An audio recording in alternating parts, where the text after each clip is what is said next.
Both of them former Socceroos. Both of them famous names in Australian football. How about the moment for our two sets of players out there on the pitch as well?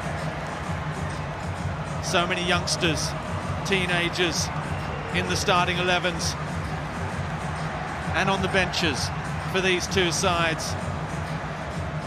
Anything can and usually does happen in cup football.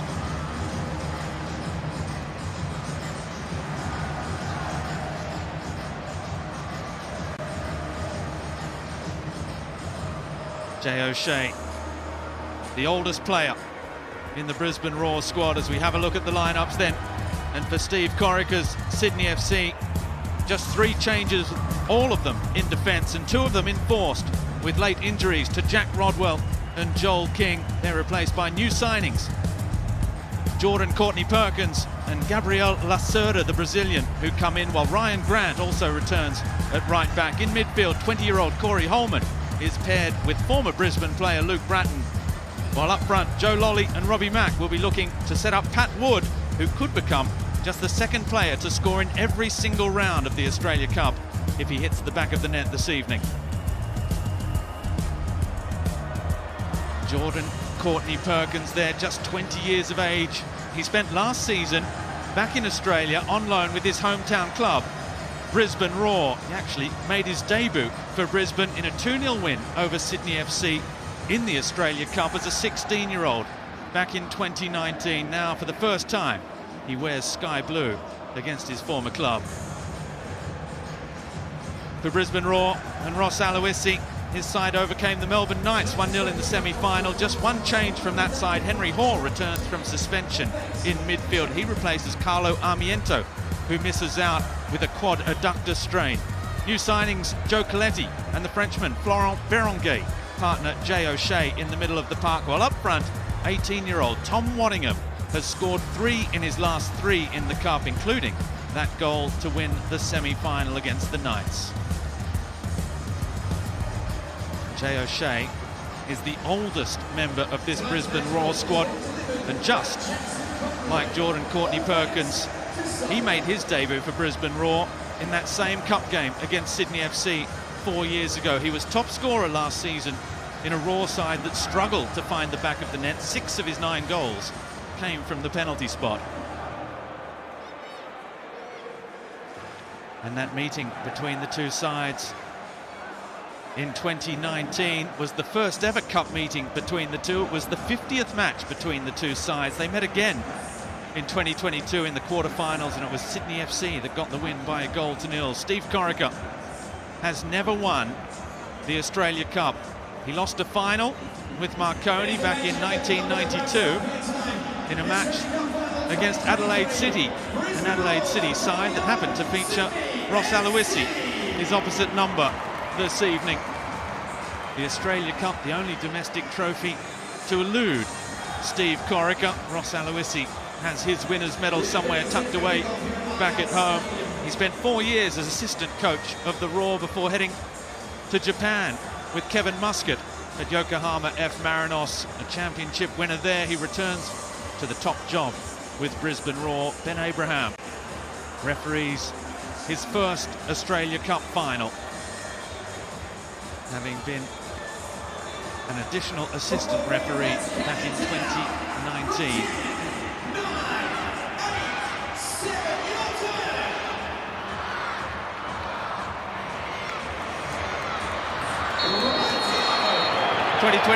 has been a massive year for football in Australia. The cup final is underway at Allianz Stadium in Sydney, where the home side, the Sky Blues, are looking to continue what has been a magnificent run, where they've overcome the premiers and the champions to make it into the final for the 4th time against a Brisbane Roar side that Andy Harper is perhaps inspired by the Mariners' rags to riches story of last year in winning the championship. Brisbane Roar were down and out the last 2 years, and here they are suddenly playing for silverware, their first in 9.5 years. Well, good evening, Robbie. and to everyone watching on the 10 Network and Paramount Plus to Cup final night. And a lot of anticipation around this game. The resurgence, the expected, the hoped for resurgence of Brisbane Roar maybe goes up another gear this evening with a successful tilt at the Cup. And Sydney looking to bounce back themselves after their recent disappointments. A rebuilt squad for both teams and a rookie coach in Ross Aloisi. What's not to like about this one? Ross Aloisi has promised to play the type of attacking football that sees Brisbane Roar into the final with the second best attack of the competition, just behind Western Sydney Wanderers this year, whom they defeated in the quarterfinals. Henry Hoare wins the first free kick of the evening, and it's Jay O'Shea whose journey with Brisbane started against Sydney FC in the Australia Cup back in 2019. Here he is, delivering the ball in. It's a good ball as well, headed back across. Berongate, the former Melbourne City midfielder wearing the number 7 for Brisbane Roar, with that header that's claimed by Andrew Redmayne. Yeah, a little nervous for Sydney not able to really get the ball clear at the first instance, and Brisbane just stretching to make something of that half advantage that was earned from that free kick, nicely swung in by Jay O'Shea.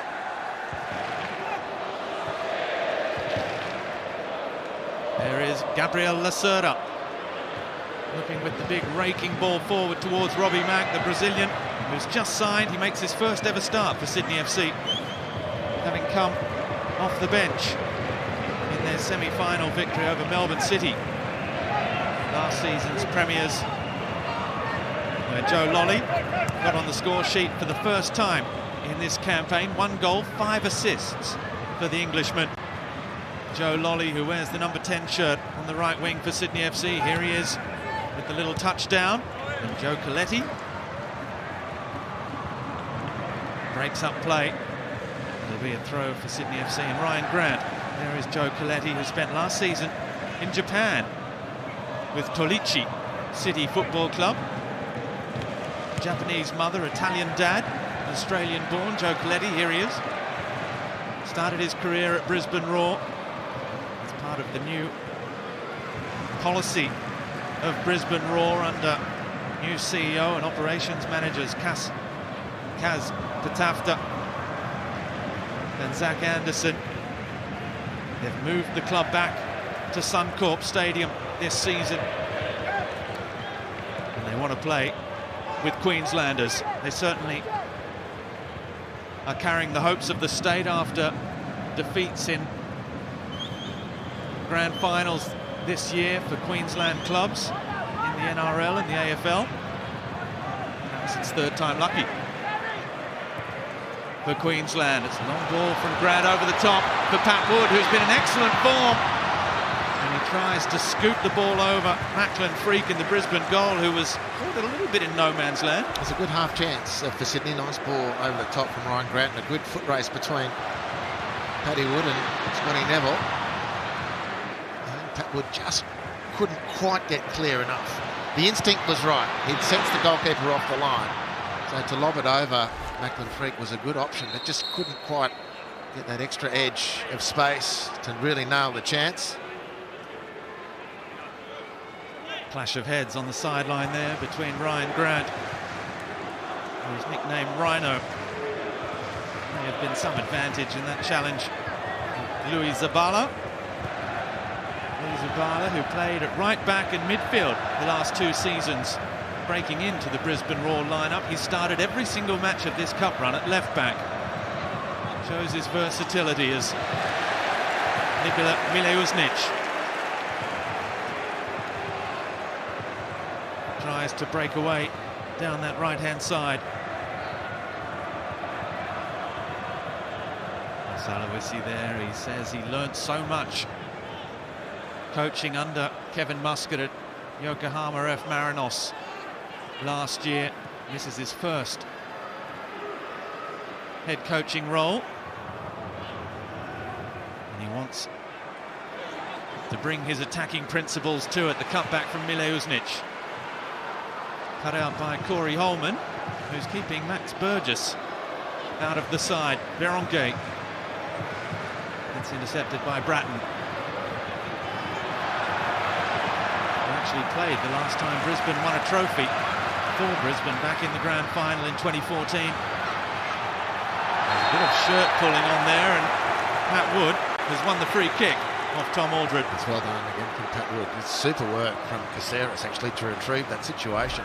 Brisbane looking really fast across the ground. Jay O'Shea looked like he'd made the ground necessary on Caceres, but Caceres battled away and slid in to relieve the pressure and get the ball away to Pat Wood, who then did very, very well to get into that front position and attract the foul from Aldred. Sydney's turn now from the free kick deep into Brisbane's territory. It's been a lively opening 6 minutes to get this one started. Here comes the free kick near post, headed behind by Jay O'Shea. I mentioned that cup game in which Jay O'Shea and Courtney Perkins made their debuts for Brisbane. Tom Aldred did as well. There he is. It looked as though he just fell awkwardly there as the corner is taken short. And Anthony Caceres drawing a fine save from Macklin Freak at his near post.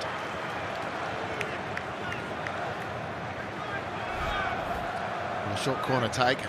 Freak does nicely. It's a comfortable height for the keeper, but he still had to be agile to get across there. It was a nice hit from Caceres. This time more orthodox into the 6-yard box where Freak punches. Mile Uznic manages to hack the ball away. And Tom Aldred has a problem. He fell awkwardly in that challenge with Pat Wood, and I felt him, it was as though his shoulder just popped out and back in. He tried to lift it up. He's clearly got a problem. He's a strapping figure, Tom Aldred. Have a look at his right shoulder here when he falls. All the way flat, and he knew it immediately. Let's head down to Daniel Garb, who's sidelined. Garby, what have you seen down there? Good evening, Robbie. Yeah, that's a concern for Brisbane. He felt that shoulder straight away, Tom Aldred. Hopefully he's okay, because that was looming as a fascinating battle. You can see Aldred trying to get physical with Patrick Wood, but at the same time wary of Wood's pace. That's causing Brisbane a few headaches in this opening 10 minutes. Ross Aloisi constantly communicating with his defence about their line. So hopefully Tom Aldred can recover, because he is so important to the way in which Brisbane set up defensively. We know that. As for the atmosphere, it's wonderful down here. We know how good the stadium is for football. The Cove are in full voice. They've been with the Sydney FC team throughout this Australia Cup run. They were there in the round of 16, away to Upper Leichhardt, cold night, midweek, and they are in full voice at the moment. And the Den have turned out too. So Brisbane well represented by their supporters. It's a fantastic feeling down here. Great to see the travelling support making the trip south. The Den, who are enjoying the feeling of having a team to be proud of and get behind again as Tom Aldred continues to hold and manipulate that right shoulder. Starting his 4th season with the Roar. Had a serious injury a couple of years back. At the start of last season, you may remember, against Western United, he took an elbow in the throat that actually fractured his throat in 3 places.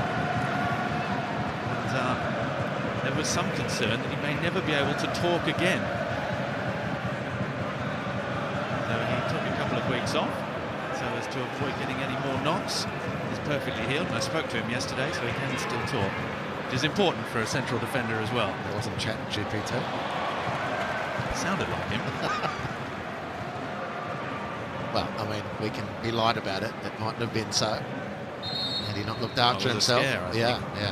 And it's good to see him continuing his place in the match. He's a real warrior, Tom Aldred.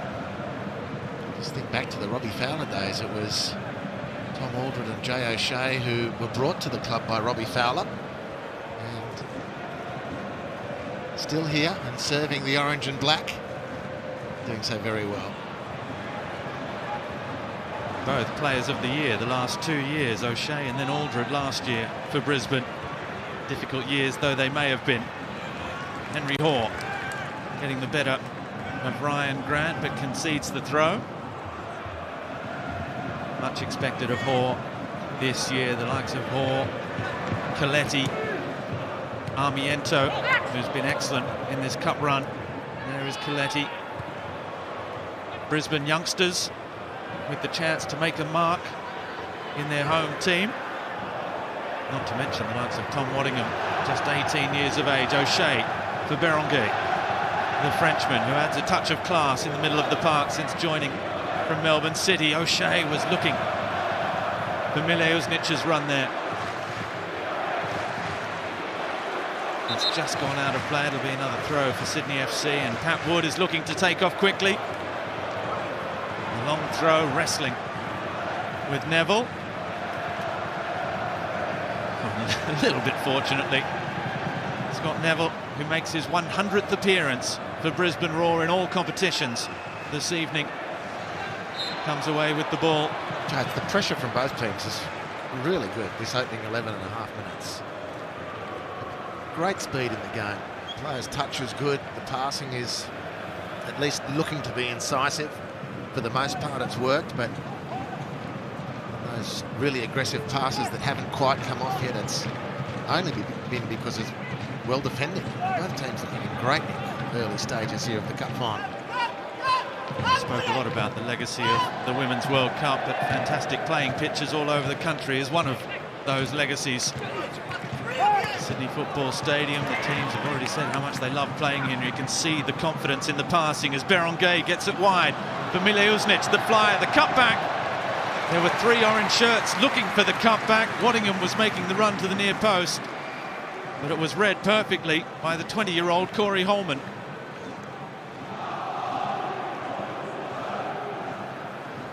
Here's Aldred again. Oh, he's given that away though. O'Shea won't get there. Caceres, he's dangerous in this situation. Joe Lolly peeling off to the right. Caceres finds him with a great pass. Woods in the middle. Joe Lolly's already provided 5 assists in this cup run to the final, but he couldn't pick out Wood in the middle with that one.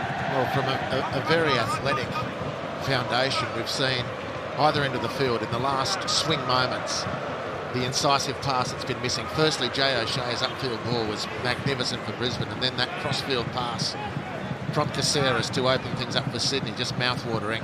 Game set up beautifully, Robbie. Lolly on his left foot, shoots, blocked. Waddingham with Mileušnic. Falls under the pressure of his former teammate, Jordan Courtney-Perkins. The Brisbane boy in sky blue this season. Well, that's a nice little back heel, and Jack Hingett, in his 13th season with Brisbane Roar, making a vital interception. And speaking of interceptions, Bratton quick on the ball. Wood turns away from trouble, finds Lolly against Zabala, and he turned him inside out, but it was just a little heavy.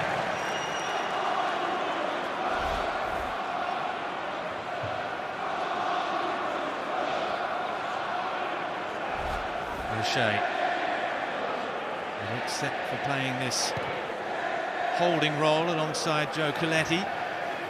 The 2 number 6s this season. Overlapping run, Mileušnic for Hingett. Looks up, crosses near post. It deflected off Courtney Perkins and was comfortable for Andrew Redmayne, who's been called up to the Socceroos squad to take on England and New Zealand next week in England.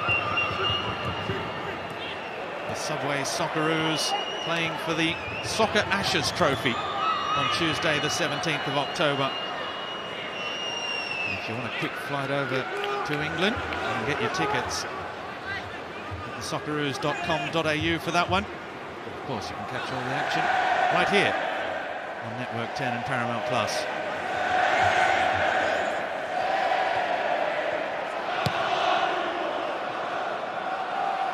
Wood looking for the big switch of play towards Robbie Mack.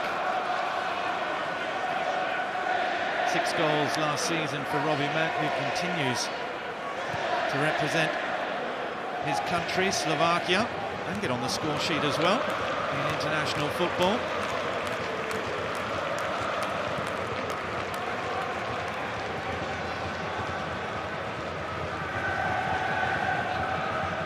Pushing the fullbacks up high with just the 2 central defenders. Oh, that's a good pass from Coletti for Berenguer. Turning one way, then the other. Henry Hoare takes over. Good strong play again from Brisbane. Ball looking for an option. O'Shea is one. Now Hingard. Little ball to the back post. And Ryan Grant, taking no chances, concedes the corner. Beautiful build-up from Brisbane. Again, they look sharp as attack at the moment. It's really just that last pass. And we've had three decent, meaningful incursions down the right-hand side. The first two resulted in cutbacks that looked like they had some promise, but there was no player from midfield reading. This time Hingard goes for the back post, and again we don't get a midfielder making that key run. Ryan Grant heads the ball away without pressure to safety. Very good start. Just to repeat myself, been really impressed with the opening quarter hour. Great to watch. There's no Carlo Armiento, who is a real danger from set pieces. It's Mile Uznic who goes near post, and Andrew Redmayne was scrambling there. It's cleared again by Corey Holman. Well, that Holman is a name to look out for in Australian football as well, as it's taken short with O'Shea. Ball back post again for Aldred. For the second time, looks for the header back across. And again. And Grant gets it clear. Holman's older brother Jake plays for MacArthur FC. Sister Shay plays for Sydney FC as well. Jake scored midweek in the AFC Cup in that MacArthur rout. Big win for MacArthur and also for the Central Coast Mariners in the AFC Cup. As here's Henry Hoare getting down to the byline towards Waddingham. Surely, oh, what a block! And followed in again. And it's the 18-year-old Tom Waddingham who scored in the round of 16, scored in the quarters, scored in the semi, and now he has scored in the final. Capping off a fantastic start to this Australia Cup final. In the 18th minute, Brisbane lead through their teenage sensation by 1-0. Well, again, it comes down the right. Sydney have been unpicked in that their left fullback position. They've defended the centre-pieces so far well until this one. Ryan Grant thought he'd probably done enough with a desperate lunge, but the rebound falls very kindly to Tom Waddingham. And we had the pleasure of seeing his mum and dad in the pre-game show, and his mum, so emotional. If he scores tonight, I don't know what I'll do. Make sure the camera doesn't find me. I don't know if the camera will find mum, but it's found Tom, who's found the back of the net and given Brisbane a goal lead in the cup final. Well, if ever you hear magic of the cup, this is what it's all about. What a winter for Tom Waddingham. He was on the bench twice in the A-League men last season. The boy from Cairns, who travelled south to follow his dream to play football. But I think not even in his wildest dreams did he imagine scoring the opening goal in the Australia Cup final. Ross Aloisi's been trying to protect him a little bit from all the interest. No interviews. Let his parents do the talking. Let him focus on his football. He's a big fan of Erling Haaland, who he follows his movements around the penalty box. He was perfectly positioned again, like he was in the semi-finals, to slam home a rebound. And can Brisbane ride that wave of confidence that comes with a goal? Hoare, back for Zabala.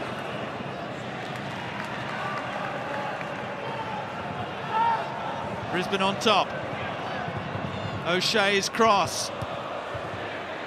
Mile Uznic trying to get the right side of Courtney Perkins.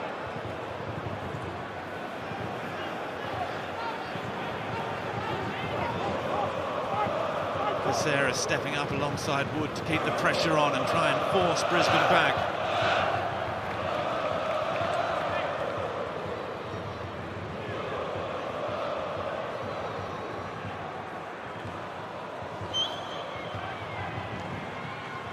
Well, these two sides have a lot of history from 10 years ago, when Brisbane were the dominant force. Either side of that, Sydney FC were championship winners and enjoyed their own time in the sun. The last 2 years have been tough for both. Zabala against Grant. It's the cross in. Mileušnić again very closely watched by Courtney Perkins. O'Shea steals the ball away from Wood. Referee Abraham says he saw the challenge from the Sydney striker and played the advantage.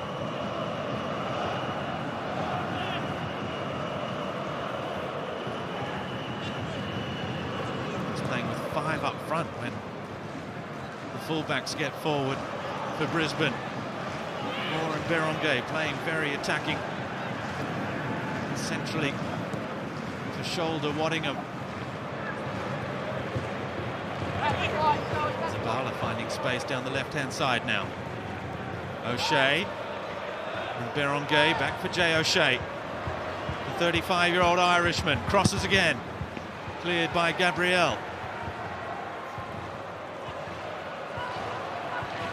Coletti and Brisbane have it straight back again.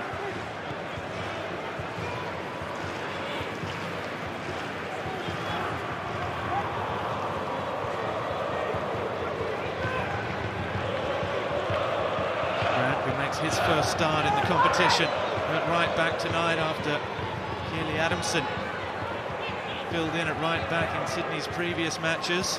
That's one of the 3 changes. Injuries to Rodwell and King at the back, as well as the ball is chipped in back post. Mileušnić. O'Lolly.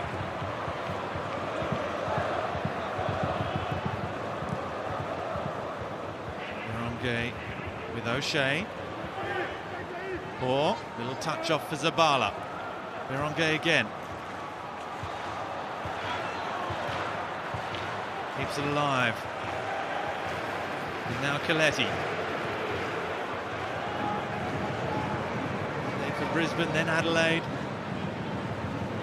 Also spent a season in Norway, a season in Japan, and now O'Shea hits it. Always across the face of goal. Let's head back down to Daniel Garb, our man, our eyes and ears on the sideline. Well, I'm sitting next to the Brisbane Roar bench, and I'm sure they would have been delighted regardless of who scored, but you could see there was an extra element of joy when Thomas Waddingham put the ball in the back of the net, because he's so young, and you could see it's tangible, the impact that an 18-year-old can have in a football club. And there are his parents, Glenn and Jane. His mother said to me prior to the game she wouldn't know what she'd do if he scored. She said her nerves were just uncontrollable. They must be the proudest parents in Australia right about now.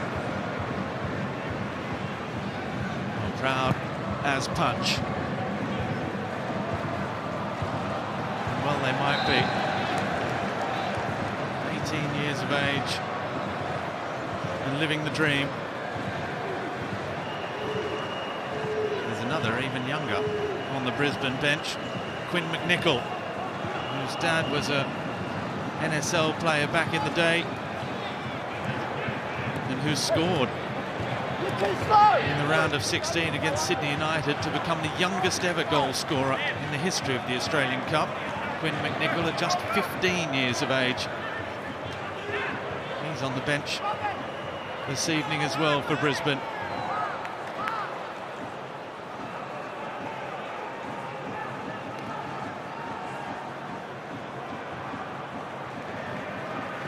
Goodwood right with Courtney Perkins. Little touch for Holman. Back with Gabriel, who is known for these big crossfield balls. That one setting up a 50-50 with Lolly and Zabala, and it goes Sydney FC's way. Well, there is Quinn McNichol on your screen there. Must have got the day off school yesterday to come down to be with the team. Year 10 student, incredible to be playing in this massive cup final. It's the largest national cup final in the history of Australian sport. 775 clubs taking part at the start of the competition, a truly national competition, amateur clubs all the way through to the big boys.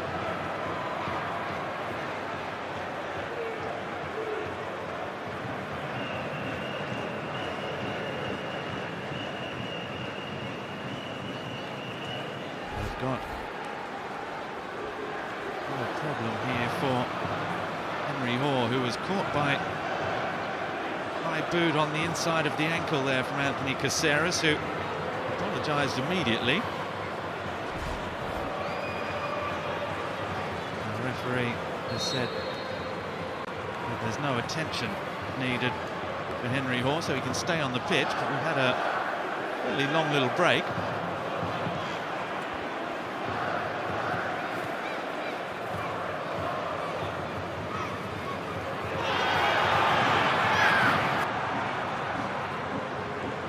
Now Hoare straight back into the action. It's it wide with Berenguer. Somehow managed to flick the ball out the back, but Henry Hoare can't get there, and that'll be a free kick for Jordan Courtney-Perkins.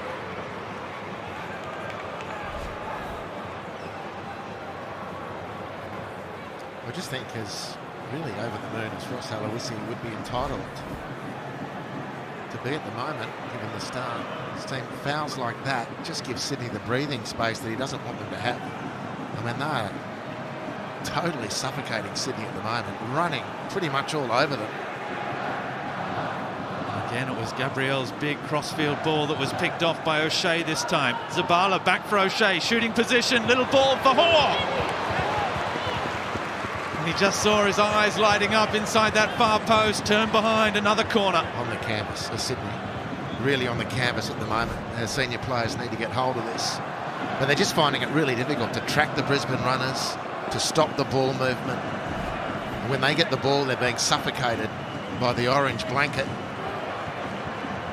They're on the edge of another goal here, Brisbane. After Nikola Mileusnic, this time it's Jay O'Shea to take charge. Ball near post, Waddingham was getting there. It's going to be another corner.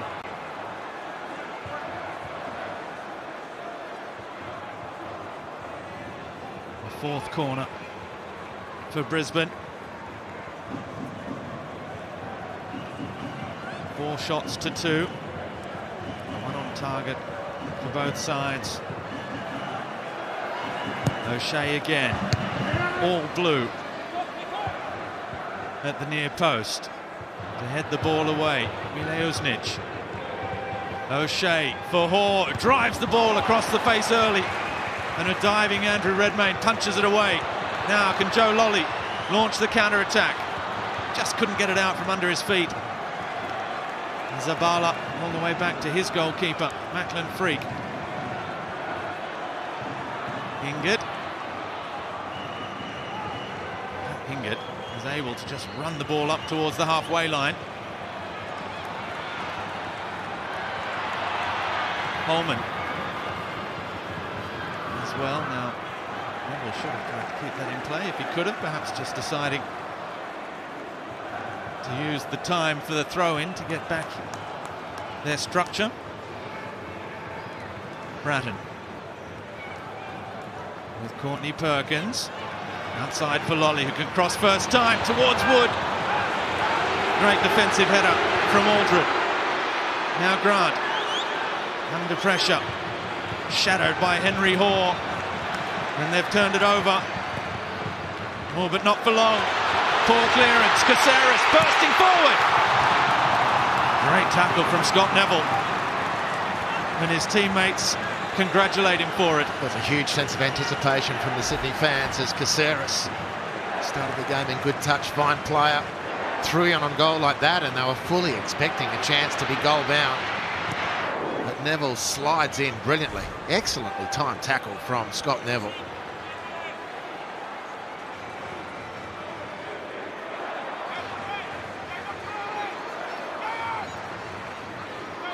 Joe Lolly. And the left foot, in it comes, good ball as well, and it's Scott Neville again who heads it away. Bratton gets it straight back to Lolly, turns inside onto his left, looking to bend it. It never looked like troubling Macklin Freak in the Brisbane goal.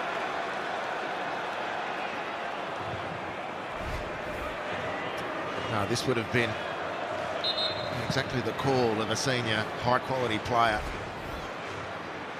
Makes good space. Joe Lolly has threatened the goal from that sort of angle plenty of times, as we've seen him as a Sydney player.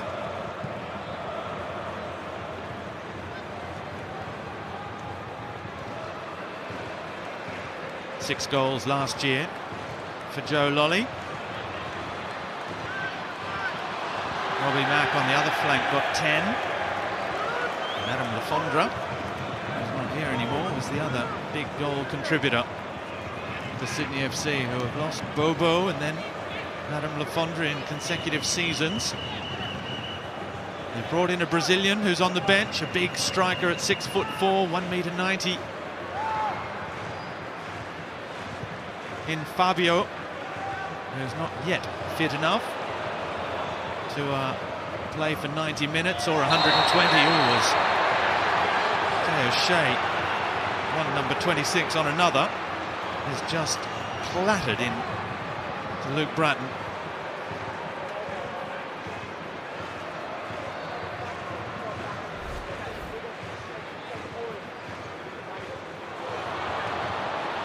The crowd have just seen it on the big screen. They don't like it much. Referee says shoulder to shoulder. He's just seen it on the big screen as well. Ben Abraham, the referee for this evening's clash.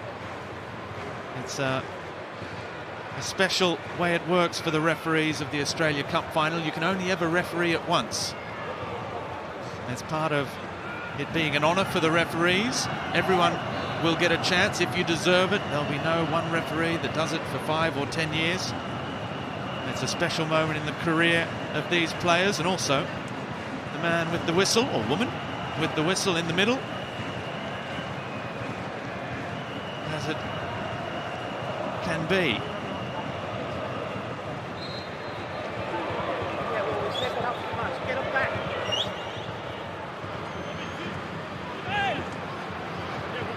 Mack, who we haven't seen too much of yet. It's been Joe Lolly that's been catching the eye, and a little bit Patrick Wood in those attacking roles for Sydney FC. Gabriel with a good ball towards Mack. Closed down so quickly. Bratton gives it away, picked off by Hoare, but quickly makes amends. Luke Bratton, the former Brisbane player, looking to release Joe Lolly. Aldred sliding in, and he's nursing that right shoulder all the same. Berenguer, lovely turn for Hoare into the area. Sydney backing off. Henry Hoare still now looks for support, and he's forced back from whence he came by Ryan Grant and Anthony Caceres. So hard to dispossess Anthony Caceres. Yeah, there's another example. Sydney was stretched, although to their credit, Sydney have come back and rebalanced a little bit in the last couple of minutes, but Brisbane had them stretched again.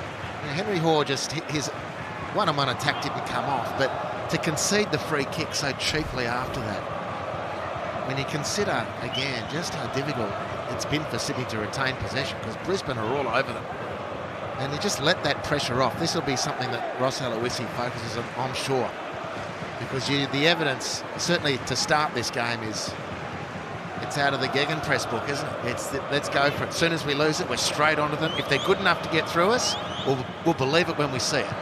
So far, on balance, Sydney haven't been, and you're just giving them those chances by those cheap free kicks when they half break through the first line. Girdwood Reich did it well there, under pressure to play out, the number 8 for Sydney. But Caceres was then bundled off the ball, and Brisbane again have the ball back. They are dominating possession, 63% to 37, with 10 minutes to go in the first half. What a turnaround from a Brisbane side that last year could only defend, could defend very well, but never looked like threatening at the other end. Well, we're only going on the opening 35 minutes here, so me included, have fallen foul of that trap, going off a bit early at times, but it's been a sensational opening 35 minutes. 35 minutes which should engender a lot of anticipation from the Brisbane Roar fans. It's been great to watch, and Jay O'Shea has been excellent for them since he's come, but he's discovered another level in this opening half hour. Loving this setup, evidently.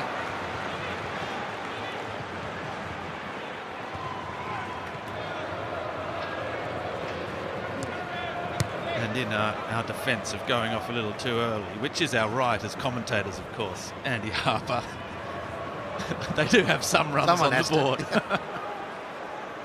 They did defeat Sydney United 5-0. Yes, an NPL side, but they put 4 past the Wanderers as well in a 6-goal thriller. And the Wanderers were in excellent form as well coming into that one. Yeah, I'm not looking to rain on the parade, and it was a practice game, but they did get 4 on the jaw from the Jets a couple of weeks ago.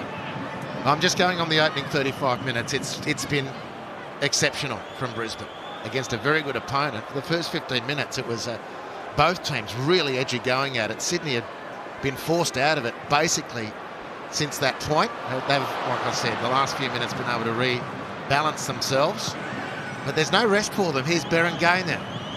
And it'll be Waddingham to close this front pass off if he can get across there. And then the midfield swarms. And Sydney have to see quick, think quick and play quick if they're going to counter this. Goodwood Reich was looking for the big switch of play, but it bounces off Waddingham. And Hingett has it back with Coletti, Aldred. Brisbane look to play their way out again. A little touch for O'Shea. Edged out of it physically by Grant. Well, one thing's for sure, the Sydney FC side has the individual quality as well. The likes of Lolly and Mack. Oh, but Ryan Grant giving it away. Henry Hall, he's been caught high there by Goodwood Reich as Waddingham plays on. He'll be out for a throw. Now, what's the referee going to make of this? Because that was high and late from the young defender Goodwood Reich. The referee's got the wrong player there. It's not Ryan Grant. He makes amends for that. Goodwood Reich trying to plead his innocence. Well, the contested ball. Goodwood Reich, clearly a yellow card. It's just disproportionate force when he was going to be second best, and he was never going to get there. It's at least a yellow. He's claiming it's the shoulder, but you can't go into a challenge in someone's head with a shoulder if you're not going to try and head the ball. I just think in this day and age, Robbie, with such greater awareness about head injuries and the cause of them and the long-term potential impacts of them, it's the lens changes on those sorts of challenges. Now, yes, of course, he went not to attack the player, and he did go in with his shoulder, but the collateral damage from that overexertion was a potential head injury, and as times change, it's going to be less and less acceptable. Well, there's blood coming from the nose of Henry Hall. The Brisbane players are still in the ear of the referee, the coaching staff in the ear of the fourth official as well.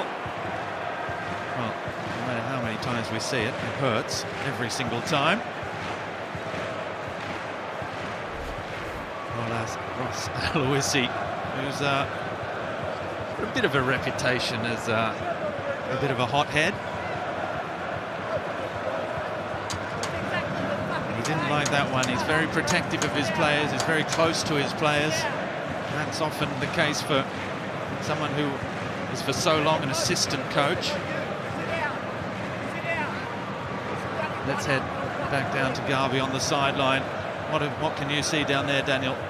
Well, the incident, unsurprisingly, is spilling over now to the coaches. Steve Corica trading words with the Brisbane Roar bench, both Ross Aloisi, Luciano Trani, sharing their thoughts, and in fact they're still going at it. A glance from Steve Corica as he makes his way down to the bench. You can see Ross Aloisi not happy, furious at this decision, and the Sydney FC defence is not making him best pleased either. Well, the referee, I just saw Ben Abraham again point to his shoulder and say it was shoulder, not elbow. It was contact. I mean, you do have contact in the sport as well.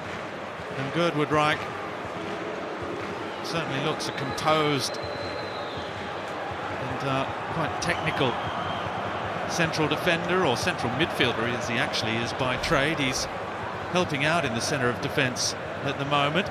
There was a ball, he went for it, he thought he was going to get there, but he knew he was not going to get there by the time. I mean, a footballer knows when they have a chance of getting the ball and not. Well, it's time and place. No VAR tonight, so there's not going to be a second look for the referee. And time and place, Robbie, you know, it won't matter if it's an elbow or what in future, if not already. If a player's head comes off second best in a challenge that's an illegal one, I don't think the sanction is going to be soft. But at this time and in this place, Girdwood Reich will take the yellow card through to the next stage of the match. And Henry Hall will retake his place on the field. Hopefully he's okay getting the check now. Rather lengthy one, which is not inappropriate from the medical staff. Well, player's been stopped for over 3 minutes now. So this will be added on at the end of the 45 at least. Another of the benefits of wearing an orange shirt is that you can probably wipe away a little bit of blood and not have to change your shirt. Henry Hall is straight back into the action, and of course he doesn't have to leave the field of play because a yellow card was given in the foul that injured him. Henry Hall has also been in excellent form before he was suspended for the semi-final, scoring against Sydney United and against the Wanderers in the quarter-final. They're expecting big things of him this season after showing plenty of promise.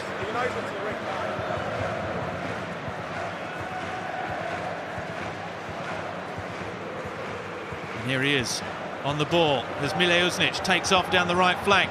Henry Hall still going. They backed off long enough for him to try the shot, but again, Brisbane just can't hit the target. Well, it's a terrific edge on the Brisbane performance. They really need to be capitalising on this. The question remains how much more Sydney have got in them at the moment. We know their technical quality as players. They find redress that physical disparity that is apparent at the moment. Just as an aside, as Ross Aloisi continues to question whether that should have been a red card, Steve Corica's comeback retort is the JSA challenge on Luke Bratton. I'm not sure if they're particularly comparable, but certainly at the time there was some concern for Luke Bratton, and I think most people watching will see a clear difference between the two. Nevertheless, it certainly fired up the technical areas. Two very passionate coaches.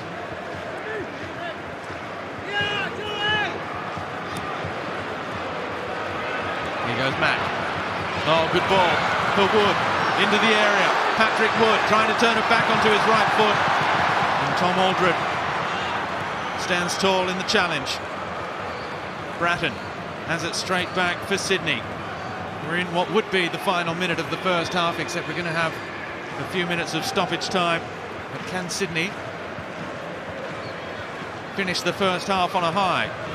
Can they finish it back on level terms? Hingard with the sliding challenge. Coletti, O'Shea and now Neville. Back for Jack Hingard. Berenguer. Ball over the top for Mileušnić, who is quick. Waddingham putting the pressure on, and just enough of a foul by Mileušnić on Gabriel. Free kick, Sydney FC, 4 minutes of stoppage time still to be played in this first half.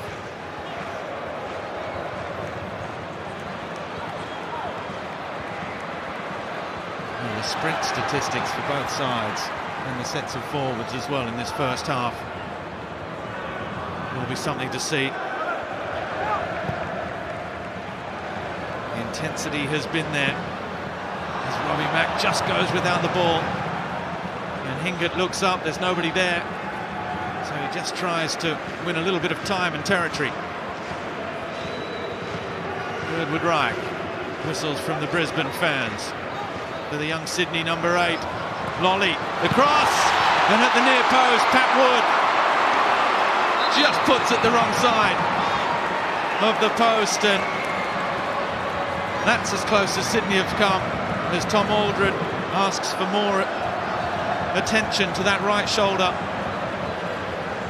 But that was better from Sydney. And it was Neville again. He's been there right on point twice now to put, this time, Patrick Wood under pressure in exactly the same way he did to stop Anthony Caceres just a few minutes ago. It was a good raid from Sydney. Nice ball from Joe Lolly. More treatment on the shoulder.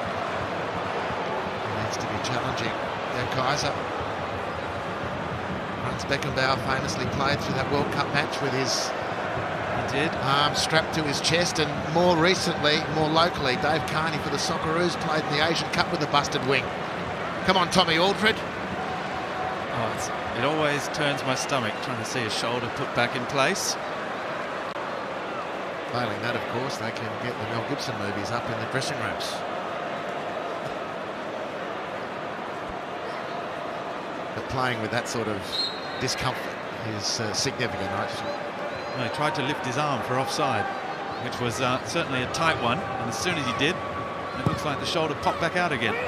They've managed to get it back in. If you can get to the half-time break, they'll strap it up with several meters of tape.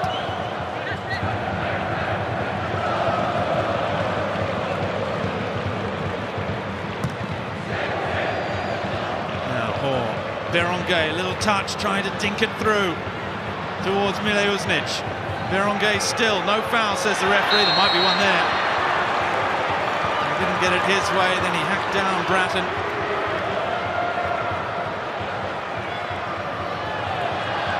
Lolly does well. Pirouetting out of a dangerous situation. Holman helps it on its way to Courtney Perkins.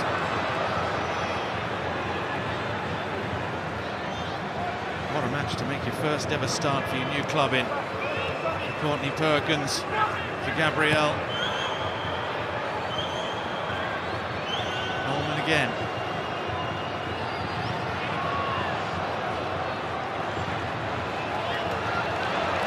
There's been another player's slip there. Mileušnić has gone down. Referee coming across to check if he's okay.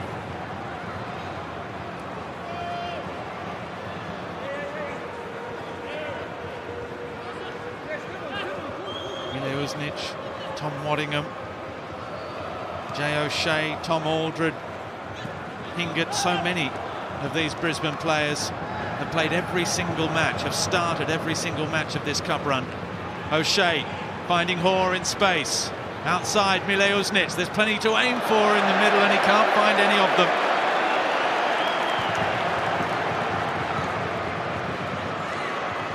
And that was another really promising move from Brisbane.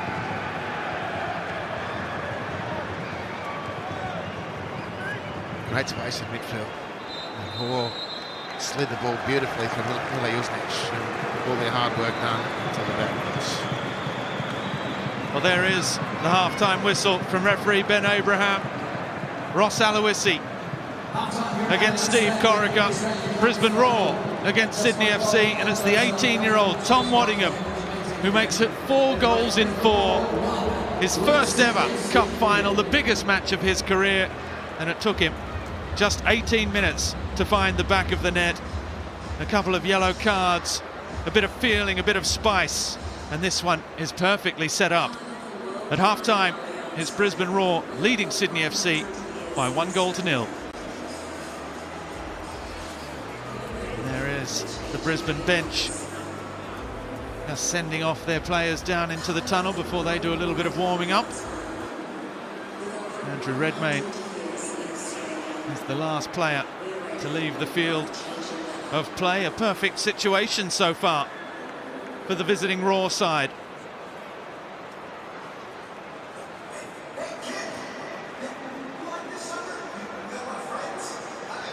And we'll be back with the halftime show after these messages.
Subway, the official second chances for the Australian Cup. Football and footballers, there's no better punch.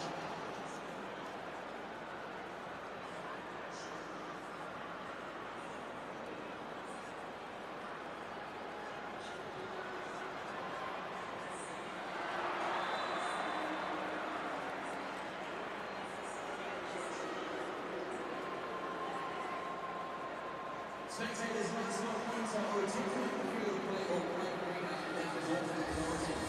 Any person who is not happy with the spectators or otherwise supports the Muslims may be taken and contempt of restrictions.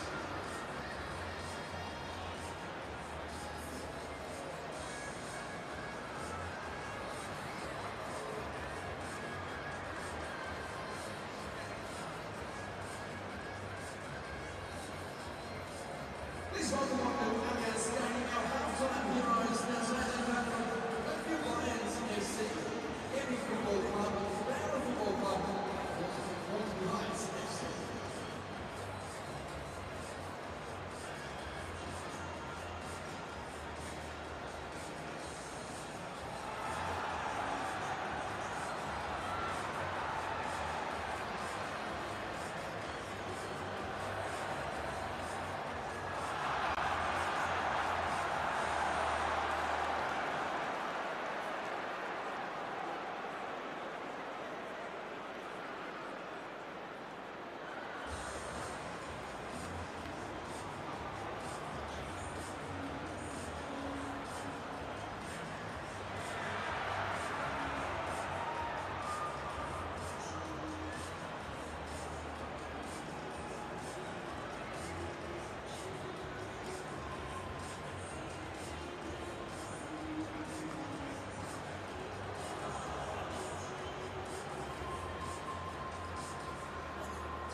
Well, it is the 2023 Australia Cup final live from Allianz Stadium. It is the halftime break. It is Brisbane Roar in the lead, 1 goal to the good. Down referee Alex Frost. What about this from their young gun, Tom Waddingham? Oh, incredible. I mean, Macca, you highlighted the positions he takes up so well in pre-game and how he just knows to be in the right areas. And look, this doesn't happen by chance. He is in the right place and it does become a scramble, but he knows where to be. He's got that great nose for goal and look, a great goal to get them underway. Yeah, well, we spoke during the game that he made a run earlier across that front post and the ball was chipped to the back post. He's made that run again and it's fallen to him. And look at those scenes, celebrations, and it'll feel the world to him to score the opening goal in a cup final at the age of 18. His 4th goal in 4 games. Absolutely fantastic stuff. And his mum and dad, Glenn and Jane, they are in the stands. They made the trip from Brisbane here to watch their 18-year-old son in action tonight. No away side has ever lifted the cup. And I wonder whether Brisbane Roar can buck that trend tonight, because, team, we're going to take a look at the chances. This Brisbane Roar outfit, Macca, they look like a vastly improved side to what we saw last season. They do. There hasn't been too many new players either. And when you're talking about experienced players, yes, Berenguer's come in, but he hasn't played that much. But the confidence and the belief that they're going to play this aggressive pressing style, they've had plenty of the possession. They've kept Sydney really penned in their own half. And okay, Sydney have had a couple of opportunities where they've got through that press, but they look confident. They look full of energy. We heard they've been working really hard in that athletic side of things, and it's paying off. It is, because you can see the movement as well. Players know where they need to be, or even this early into Ross Aloysius' reign as coach already, players are knowing where they need to be. They're in spaces that always gives players on the ball option, and it is impressive. I mean, they haven't come here thinking we're going to sit off. We know Sydney like to control possession. They haven't changed anything. They're still going for it. They're playing well, and they deserve to be ahead. Sydney FC, as we saw there, though, they have had their opportunities. Scott Neville, huge when it comes to what he's doing with those sliding tackles. A huge second half coming up on the other side. A huge weekend heading away, of course, across Network 10 and Paramount Plus as well. The A-League Women's Comp, it does kick off. There's a big Sydney derby played here live at Allianz Stadium. You can catch all of the action live on 10 Bold and Paramount Plus. Sydney FC and Western Sydney Wanderers. Look at those 2 women on the screen there, Amy Harrison and Courtney Vine, 2 absolute stars in the league. And do not forget, more football heading your way. It is the Socceroos v England and then the Socceroos v New Zealand this coming weekend. Graham Arnold's Giant Killers. Doing it for Australia. Take on Harry Kane and a star-studded England at iconic Wembley Stadium. Socceroos lead the front. Subway Socceroos England, next Saturday, live on 10 and 10 Play.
The landmark conqueror is synonymous with football in this country.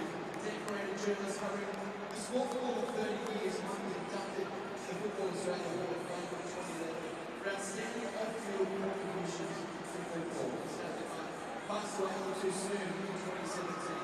And to celebrate his life, Football Australia initiated the Mike Conqueror Medal to recognise the footballer from an amateur or semi-professional club participating in the Australian Cup for best in bodies and values in Mike Hill.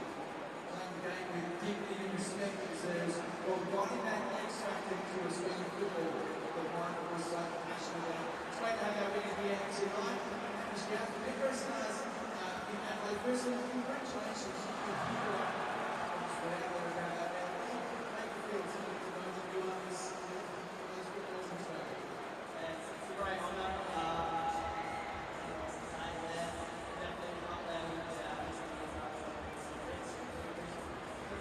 Worked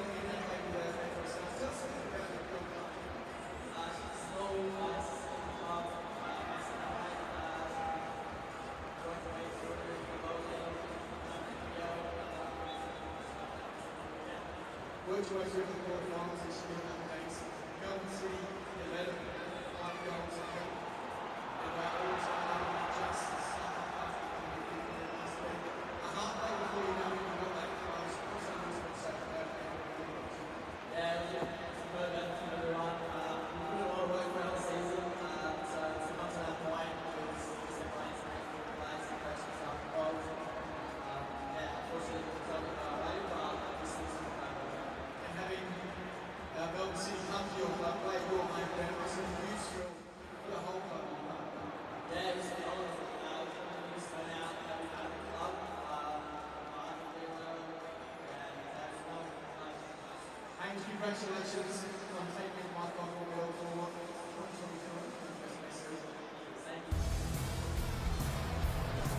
What a fantastic first 45 minutes it's been in the Australia Cup final of 2023. It is Brisbane Roar who have the lead 1-0 over Sydney FC, courtesy of 18-year-old Thomas Waddingham's strike. He has set the Australia Cup alight. Welcome back to Allianz Stadium. Daniel Garb here, delighted to be with you, alongside Alex Wilkinson, a Sydney FC legend, now Director of Football Operations at the Sky Blues. You've had a couple of chances in the first half, Wilco, but fair to say the Roar have put you under a fair bit of pressure. How do you go about changing this cup final? Yeah, I thought we started the game really well, and then, like you said, Brisbane got a bit of a foothold in the game. They caused us a few problems with their wingers coming inside and outnumbering us in the back of Bratzi and Corey Holman. So we'll have a look at that at half time and fix that. But I think we just need to control possession a little bit better when we do get it back. You know, we're obviously doing a bit of chasing in that first half, and when we do get it, we just got to keep it a little bit better to give us a chance to, you know, get our patterns going and create a few more chances. Just quickly, you recently retired. How are you finding life on the other side of the white line? Yeah, really good. You know, I'm still with the club, which is nice. It's made the transition much easier than normal. But I haven't actually missed football until, like I said before, until tonight. These are the sort of games you miss a little bit. Thanks, Wilco. Good luck. Appreciate it. Thank you. Sydney FC have got plenty of work to do. Second half action in this captivating Australia Cup final isn't too far away.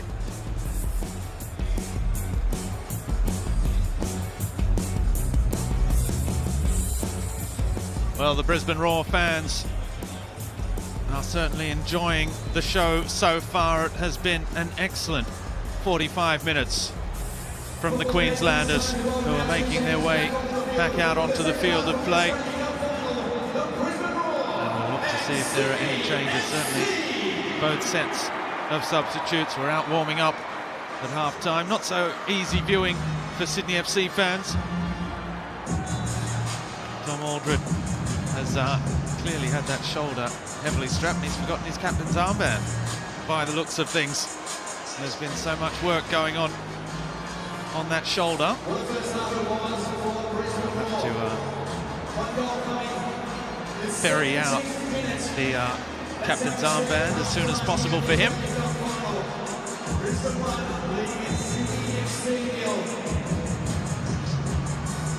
Tom Waddingham's goal, the difference between the two sides. A fourth game in a row in which he's found the back of the net, and a couple of changes coming for Sydney FC as they try and turn around this one-goal deficit. It's attacking verve and experience in Max Burgess, who comes on. He is replacing Corey Holman, which will see Anthony Caceres drop back into a more defensive midfield role, probably, unless there's a change in shape. And the other substitution is the young 20-year-old defender, Keely Adamson, who started every cup match before tonight at right back, who's come on to replace Courtney Perkins at left back, where most of Brisbane's attacking was coming from. Andy Harper. It's a 1-0 lead for the Roar at the break in this 2023 Cup final, and it's thoroughly deserved so far. Yeah, an excellent first half for Brisbane. It was an excellent game to watch in general, and Sydney hanging on really in the end. And the big question for me is, how long and deep can Brisbane run at this pace into this match? That'll be a real marker for the season to come. in A-League men's competition, not just the destination of the Cup for this year. And that'll be a fascinating story in itself, of course. But I'll tell you what, if Brisbane can round out this game for the second half with the same output as the first, there'll be a lot of people around the country taking very, very close notice. And immediately the intensity returns inside the first minute of the second half. No quarter asked nor given. No space, no time on the ball. The challenge is flying in. O'Shea again manages to find half a yard. The headed clearance by Gabriel. It's been something of a baptism of fire for Gabriel Lacerda, 23-year-old Brazilian in the centre of defence, who's on loan from Ceará in Brazil, where he's played his entire senior career. There's another foul, this time on Joe Coletti, which O'Shea will take. Confirmation of that half-time change for Sydney FC, the second one. Keely Adamson, who is currently without a contract with the Sky Blues. And he's played very accomplished football at right back in this cup run. When he was called upon because Ryan Grant was not fit to take his place in the side. And now we'll see how he goes at left back as well. Here's Girdwood Reich.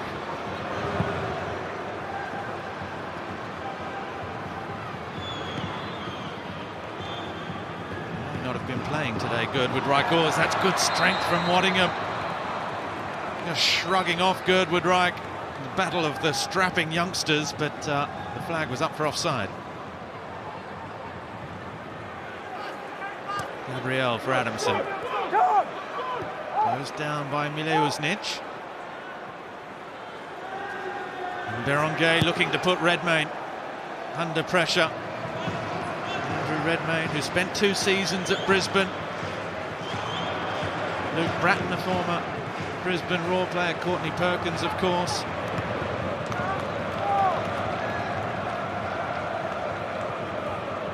Stories and history all over the pitch. Andrew Redmayne, who becomes the first ever player to appear in 30 Australia Cup matches. And a winner in 2017.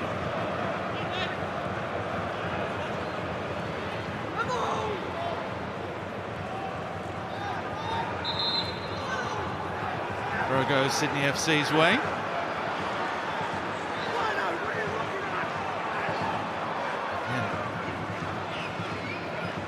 Brisbane players not impressed.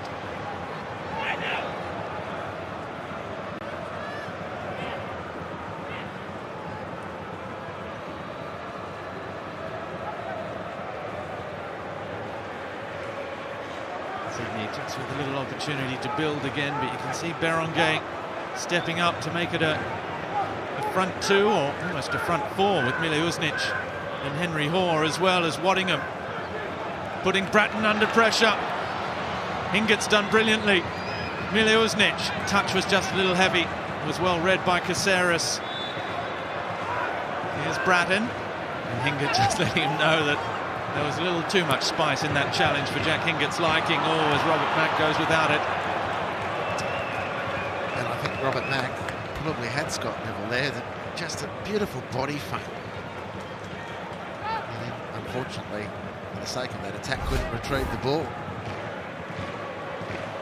Overcommitted Scott Neville was, and you'd have to say on his form so far, you would have expected probably Scott Neville to have made up the ground, but it would have been an interesting contest. Brisbane still going hard at it. Sydney not able yet to establish a foothold, but neither have they conceded a chance on goal in the opening 5 minutes of the second half.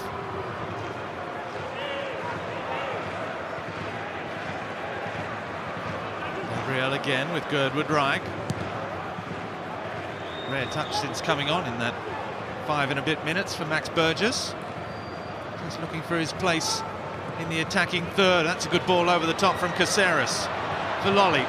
Into the area. Up against Zabala. Lolly still with Burgess. Can hit them from distance. Finds Bratton. The orange shirts swarm around and repel Sky Blue one more time.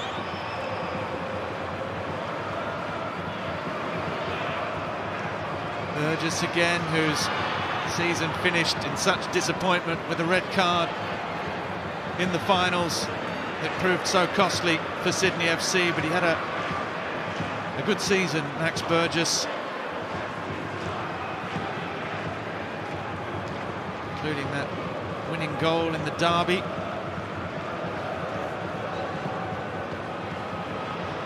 Big switch of play from Bratton is good. Grant was looking just to cushion the header into the path of Joe Lolly. Macklin Freak claims.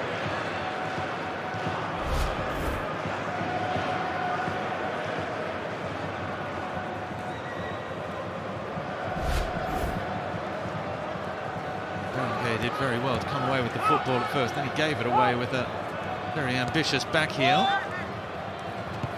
Now Hingert finds Barangay again. Down the line for Mileusnic. Streaking away. Henry Hoare was one option. I think he was looking for Waddingham. And Sydney survive again. Bratton with Lolly. Zabala trying to run Lolly out of play. Grant has done that brilliantly. Joe Lolly's beaten the offside trap. Pat Wood's in the middle. Here it comes. Scott Neville once again with a brilliant piece of defending. That was a brilliant piece of defending. Lewis Arla was just all at sea at left fullback. I'm not at all sure what he was trying to do defensively there in stopping Lolly. I thought it was probably a claim for offside on Lolly, and that's what Neville was reacting to, but he put that behind him for the moment that was required to see that ball away. Great defending.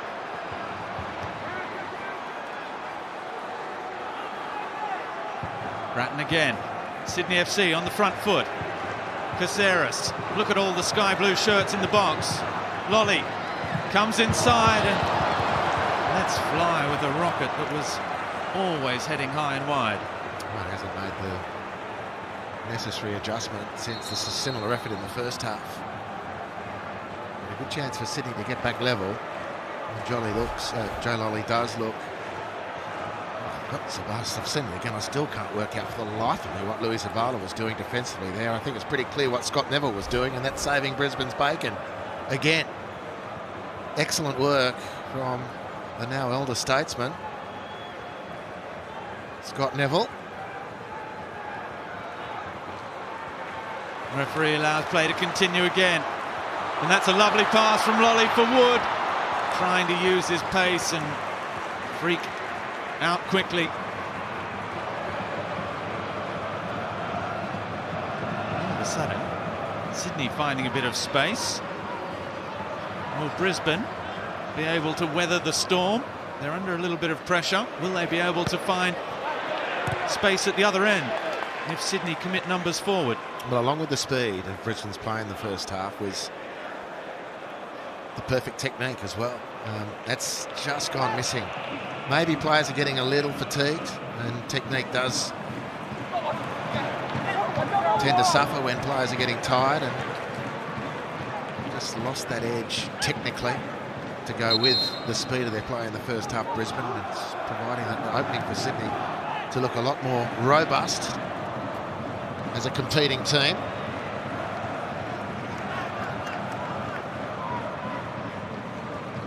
Max Burgess does well against Waddingham to win the ball back. Keely Adamson.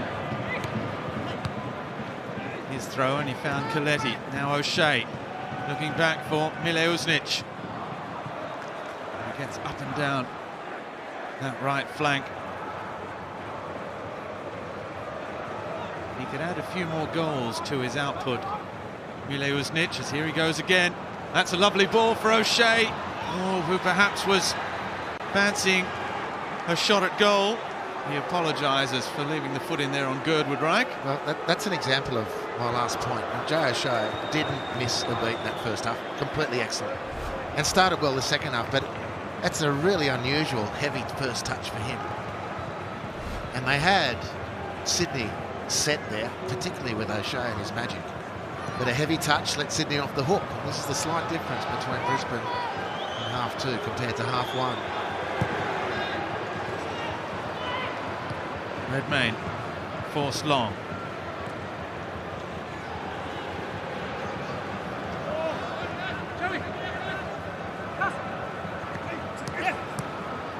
That's nice play, releasing Caceres.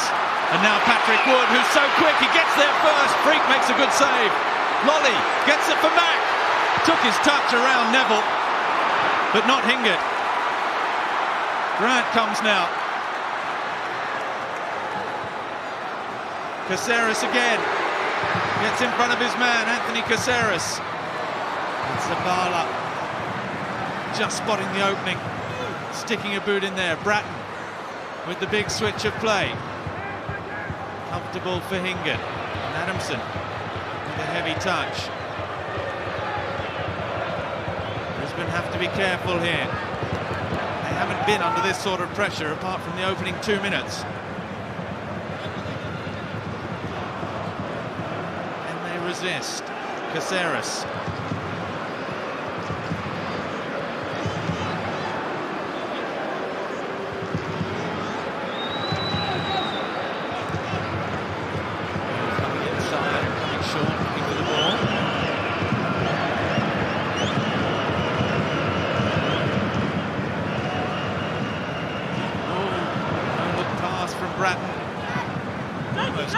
Gabriel, who just had a glance over his shoulder when the pass was coming. Waddingham was lurking.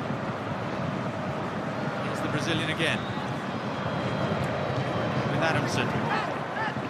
For Lolly. Trying to double team this left-hand side at the moment. They've got Robert Mack and Joe Lolly. And Max Burgess all in the space of about 10 metres. Now Lolly heads across to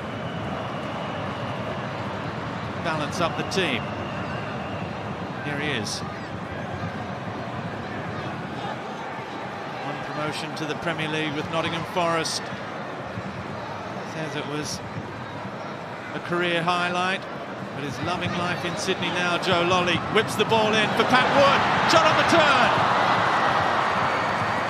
And it was Alder at that time that took enough out of the ball to make it comfortable in the end for Freak. Well, it's Sydney now who are really enjoying a terrific period of dominance. Not sharp enough on the turn there, Pat Wood, but he was under really close inspection. A lot of space in which to work.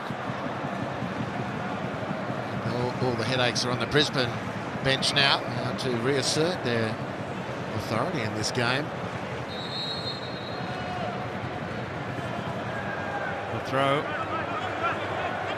is for Brisbane towards Mileusnic, who scored in an Australia Cup final actually for Adelaide United, but he won't necessarily want to be reminded of it today because Sydney FC won it for one and only time in Sydney FC's history in 2017. It was an equaliser at the time for Mileusnic before Bobo got the winner in extra time.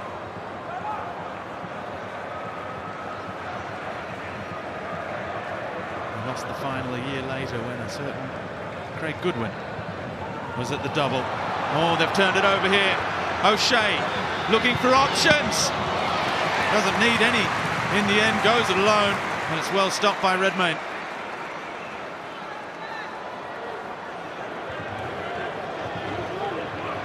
And there is movement down on the Brisbane bench as well, where Taras Gamulka is stripped down and ready to come on. Suggests Andy Harbour that Ross Aloisi is seeing this exactly the same way as you, because that's a defensive midfielder. It's a ball winner and a composed passer of the football to try and get a little bit of control back in there. Well, to come on for whom, though, a really interesting question, because Brisbane's midfield has been a highlight for me on balance this evening. Coletti's been excellent. O'Shea, spoken about him already. And Florent Berenguer as well as just settled in beautifully in Brisbane. And it's the goal scorer, Tom Waddingham, who's coming off. And Here's the moment that the youngster set the cup final on its way. 18th minute, 18 years of age. And proud mum and dad. Glenn and Jane watching from the stands. Taras Gomulka, the former Melbourne City midfielder, into the game. Well, the readjustment will be interesting. I'm assuming Florent Berreguer will go to centre forward now. A newish position for him. Not his position at all. from our viewpoint.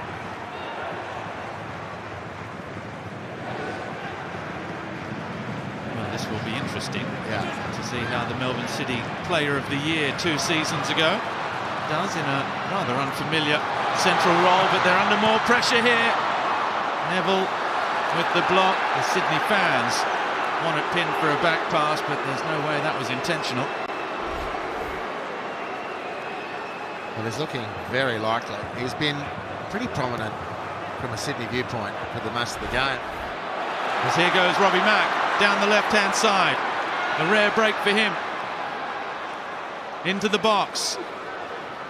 Looking for options. Caceres chips it in. Freak palms it out.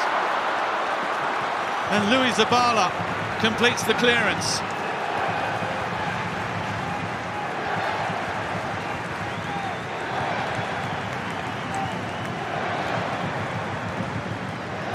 Just on those Brisbane subs, really interesting.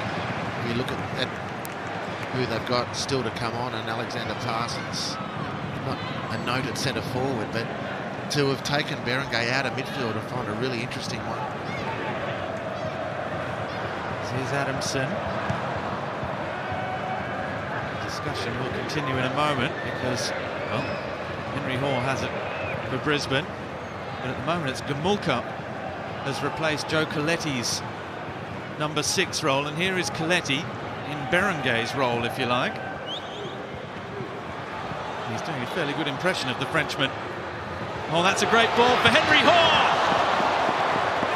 That's deflected behind for a corner, but they almost hit Sydney with the sucker punch there, did Brisbane Roar. A good burst from Joe Coletti. A heavy touch from Hall. Not an easy one, the ball angled at his chest, but still, you're not going to get a lot of time for a second effort if the touch is heavy.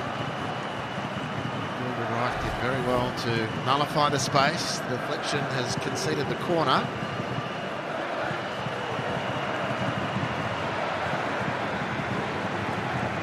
Sydney have overtaken Brisbane in the shots department now.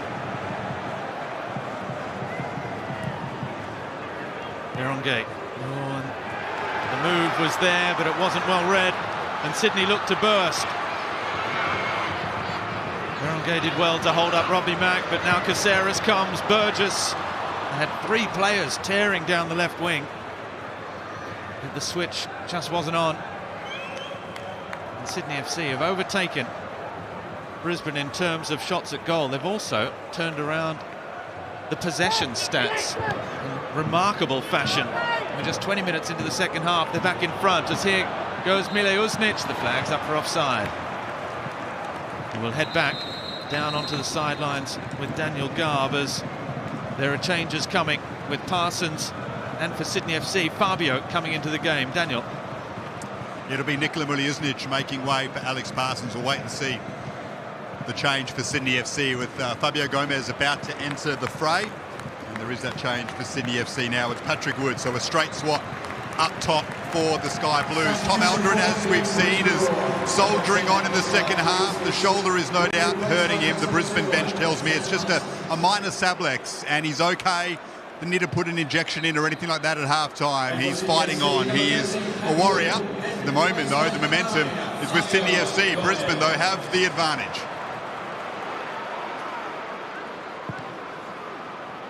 And that shoulder, not enough to keep Aldred out of a cup final, that's for sure, as Lolly cuts back towards Burgess. All hands to the pump for Brisbane at the moment. Gomulka turning it behind, corner taken quickly. Here they come again. The ball in, Mack. It's there for Godwin Wright, deflected and tipped over the top by Freak. Well, a similar type effort for Brisbane yielded the goal for Waddingham. And the snap effort on this occasion for Sydney from Girdwood Reich. Deflected to safety. But great pressure from Sydney. Robbie Mack's corner, near post. Oh, is there a hand there from Henry Hoare? Yes, says the referee. Penalty. Well, what was Henry Hoare thinking? He seemed to jump with both hands up above his head. Volleyball block style. And Ben Abraham had no hesitation in pointing to the penalty spot, and Henry Hoare has no complaints.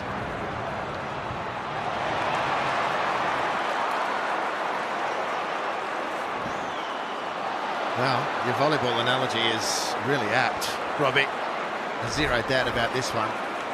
My interpretation, Robbie, it's a instinctive reaction to protect his face. Yeah, he didn't think it was going to get that far. A reflex action to protect his face. It's a clear penalty in the end. Fabio off the bench to the spot. Well, the last time Sydney won the cup, it was a Brazilian striker that got the winner. We're not there yet. They'll settle for an equalizer midway through the second half. Fabio, who's only been on the field a couple of minutes, steps up and scores. Is this the latest Brazilian hero for Sydney FC? Hardly a better way to introduce yourself to the home fans as he celebrates with his compatriot, also newly arrived in the harbour city. And the giant number 9 has this cup final delicately poised. Well, with just over 20 to play. Sorry, Robbie, it's been a good second half for Sydney. Brisbane haven't been able to maintain the rage. Sydney have ably clawed their way back. And first touch in a cup final for your new club in front of the Cove. There are a few better ways to do it. And it's 1-1 in the 23 cup final. It's been a ripping game of football. Brisbane, and we sort of hinted at it, had clear dominance with an outstanding first half, but couldn't add to their goals advantage. And Sydney have really redressed the situation in the second half. And it's now all on with 20 to play, plus stoppages, and of course extra time tonight if needed. And here they come again. Sydney, good challenge, Hingett. Bratton. Under pressure from Berenguer. Kuloli gets it back onto that left foot. Caceres with Burgess. Burgess's cross. Looking for the giant frame of Fabio.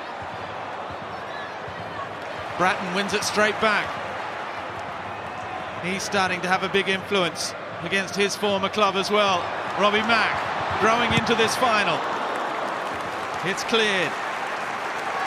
Well, you watch games like this and you just wonder if the field is actually on a slope when there's a big wind blowing against one team. Because it was all Brisbane first half and it's all Sydney second half.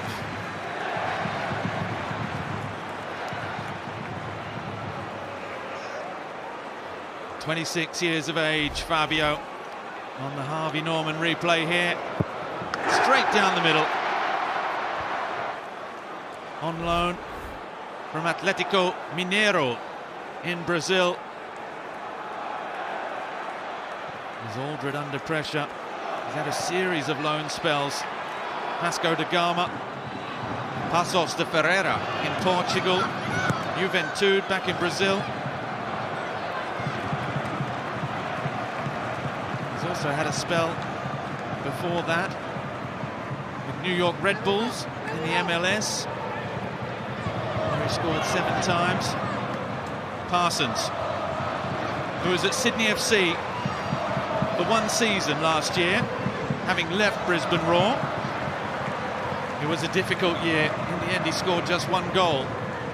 It was, of course, against his old club, Brisbane. A last-minute equaliser here in Sydney for a 1-1 draw. Alex Parsons, though, quickly heading back north for this new campaign. There's nothing he would love more than having a positive impact back at home in the orange of Brisbane Roar in this cup final. Fabio trying to bring that ball down on the chest. He's looking to get involved early, isn't he? Adamson. Oh, nicely done.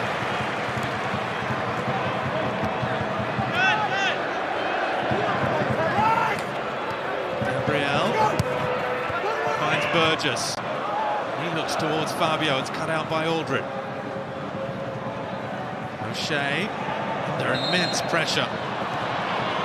Burgess apologises, but it really is performance at least. Like these two sides swap jerseys at half-time. Yeah, it's one of those games.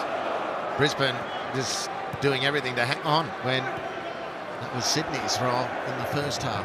It's really added to the cup final occasion. Here's been some really good football played. And Sydney can break again, 3-on-2 if they play their cards right. Lolly with Fabio and Mack in the middle. It's all the way for Robbie Mack! And they've done it! Sydney FC have turned this final on its head.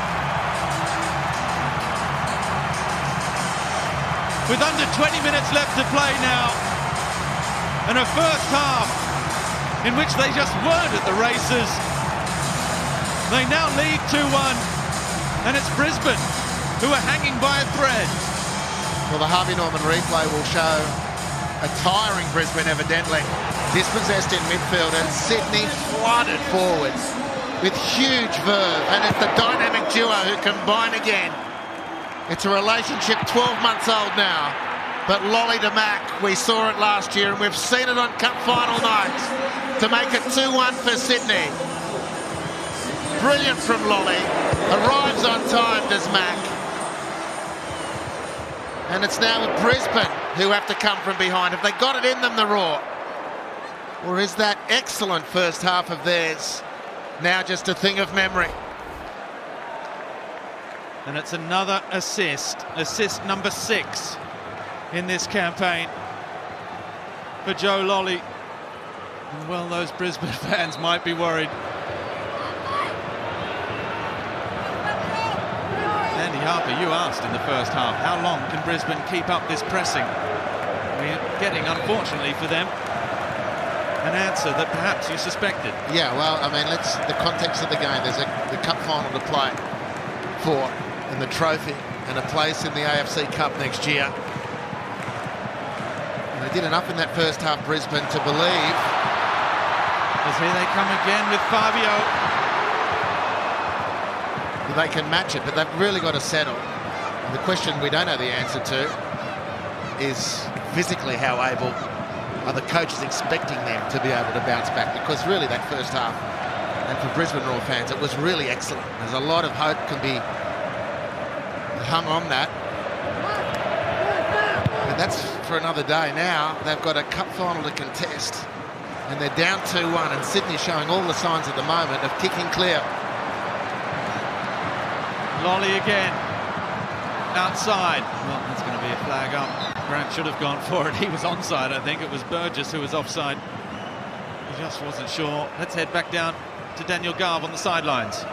Yeah, well, that Sydney FC goals come down the Brisbane Roar left-hand side, and that was a concern for Ross Aloisi during the first half. He was constantly in communication with Lewis Zabala, speaking to Tom Aldred about getting across and supporting him, saying you've got to watch Lolly. He can go both ways. He can cut in or he can take you down the line. On that occasion, he broke down the line and set up the goal for Robbie Mack. Sydney FC leading 2-1, but that was a concern for Ross Aloisi, and it came to fruition.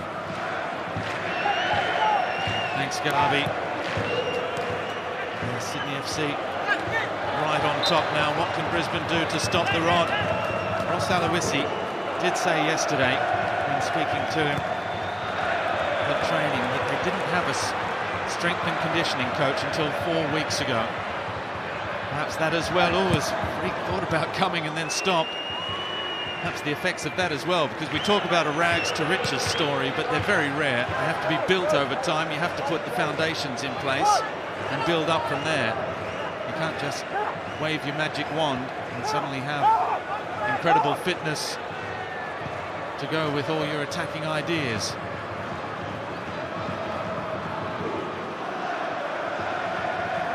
Brisbane have already come a long way.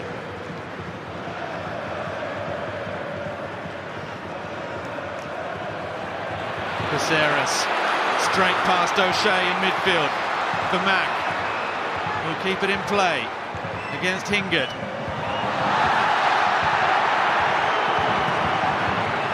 Goes down looking for a free kick that just wasn't on. Coletti keeps it alive, but only in favour of Sky Blue.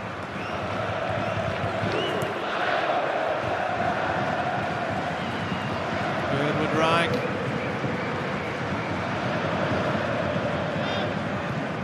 Molly again with a big switch of play for Max Burgess.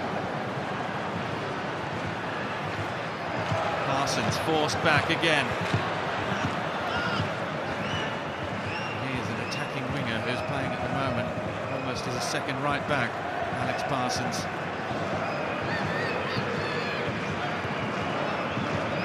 Goodwood Reich again.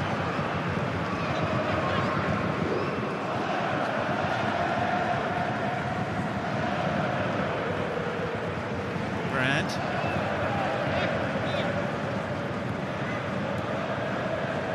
Brisbane preparing another change. On the sidelines. Here goes Lolly. It might be too late for Brisbane. Free clears. Robbie Max here again. Fires it just wide. Well, that's a stay of execution. I reckon 3-1, given the way the game's going. And care of Joe Lolly. He's been really eye-catching tonight. His early offerings on goal, not the lead-up, but on goal, have left a bit to be desired, but at the moment he's in full flight. He's got the answers, he's got the power, he's got the touch. And Mac might have made it 3, and Sydney would have had 1.5 hands on the cup. 2 more changes coming for Brisbane now, who need to try and turn things around. Kai Truant, the number 27, and the number 14, another famous name in Australian football, the name of Markovski, preparing to come in. It's Jonas Markovski, the 24-year-old Golden Boot winner in Victorian NPL this season with Altona Magic, coached by his dad John, as the flag is up for offside. Those changes coming now. Coletti will be replaced by Markovski, and Zabala for Kai Truant. That could be a straight swap as well. You could see Brisbane even switch to 3 at the back perhaps, with Truant, who's a very versatile footballer. Well, I think more routinely for Berringer will go back to attacking midfielder now. Markovski will play as the number 9. Didn't really work out. An experiment, not what we saw. And Tom Whittingham's a heavily strapped ankle, we're told, so there's to nurse the youngster through that. But it's just been one of those remarkable games. As Gamulka finds Markovski. Goodwood Reich in cover. But is that double change going to spark Brisbane back into life? Hawes nod down for O'Shea. Henry Hoare again is looking for Kai Truant. And screaming for Fabio to come looking for the ball. Well, what a mouth-watering appetizer for the A-League season. This 80 minutes of this cup final have been so far. It all kicks off in 2 weeks' time, the A-League men. Next week it's the women who get underway here at Allianz Stadium with the big blue as well. And the football doesn't stop, of course. The Socceroos, we mentioned their friendlies coming up. There's also World Cup qualifiers coming as Brisbane are on the front foot again. Henry Hoare for Kai Truant, looking for Berengay, no way through. Now O'Shea. Parsons losing his footing at the crucial moment, but Hingard is there. O'Shea again. Was out of the game for about 10 minutes there, just as Brisbane were really struggling. half-hearted appeals for a handball. Kept in play by Adamson. Sydney have to be careful here. They've done the hard part. They've clawed their way back into the game. But they are just in the process of conceding the initiative here again. O'Shea with Parsons. Nice turn. Trewin for Gamulka. Oh, that's a little misunderstanding. But about is Neville. Tumbled over by Fabio. The Socceroos are away in England next weekend against England at Wembley and New Zealand for the Ashes, and then back in Melbourne on the 16th of November to start the World Cup qualifying campaign. Search Socceroos for tickets down there for that one at Amy Park on the 16th of November.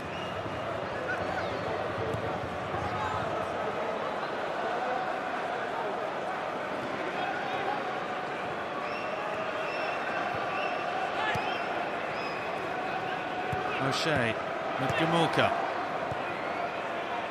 Sydney preparing another change.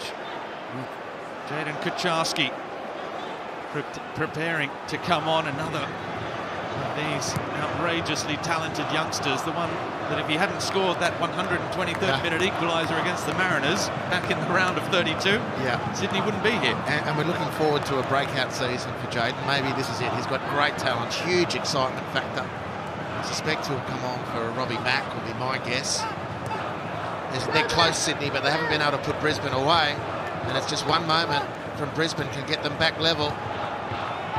They're certainly capable. Their first half was good enough to justify it. Berenguer able to turn there, looking for Hingert. A little touch. Markovski back out with Gamulka. Here's O'Shea. Dinking the ball over, difficult one, cleared by Gabriel. Kai Trewin.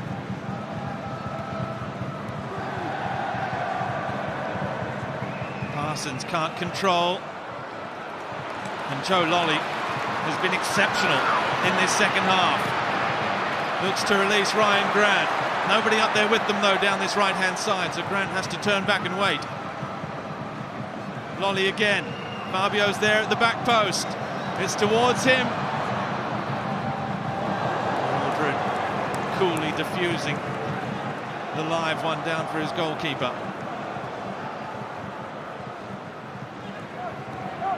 Berenguer always looks like he has time on the ball. Hingert didn't. Change coming. Spot on Andy Harper. It's Robbie Mack. Pretending not to have seen his number on the board. It's experience for you. Well, at the moment, it's his goal that will deliver Sydney FC their second Australia Cup. Not done yet. By a long shot.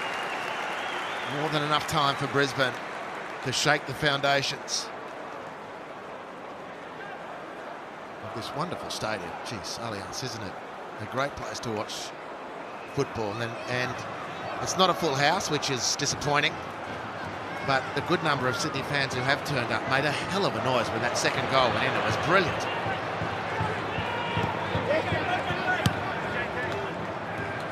And since that second goal, I think they would have been a little bit more worried, perhaps. There was certainly a feeling that that was inevitable midway through the second half.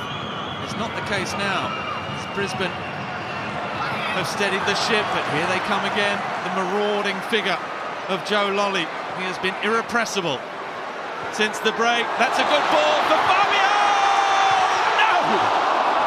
How close was that? Well, this is the quality of the Sydney players. Caceres just skips through midfield, who finds Burgess, who slides this beautiful pass for the new boy. And it was Fabio, no. Barbie, no. Beautiful football. Brisbane hanging on.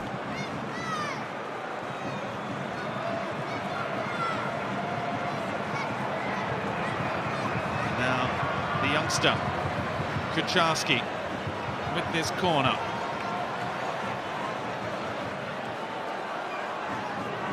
The set piece for Sydney only finds the head of Henry Hoare. Bratton all the way back.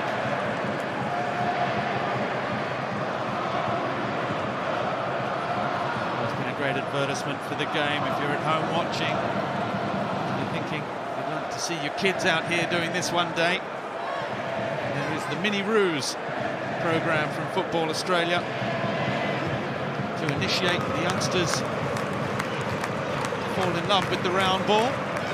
We'll take this one session, no doubt. You can search Mini Roos on the internet to find a program near you. Football Australia ensuring the next generation of young footballers have to start early. A couple of Mini Roos on the bench. In fact, we were speaking about Tom Waddingham, who's a Joey, who's heading off to Spain, in theory leaving tomorrow if that ankle's okay, for a 4-game series in Spain. They take on France. First up, that will be the big test, the Netherlands and Denmark. That's a great experience, and that's what also doing well the Socceroos and the Matildas ensures that Australia's on the international footballing map, that the young youth sides are getting called up. They're travelling all over the world as well. What an experience for so many of these kids. That's well played, Parsons. Berenguer, Hingett getting forward.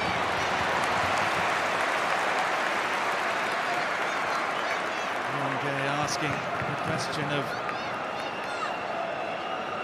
Markovski there. I think he was the intended target, not Hingett. He was coming from a long way back.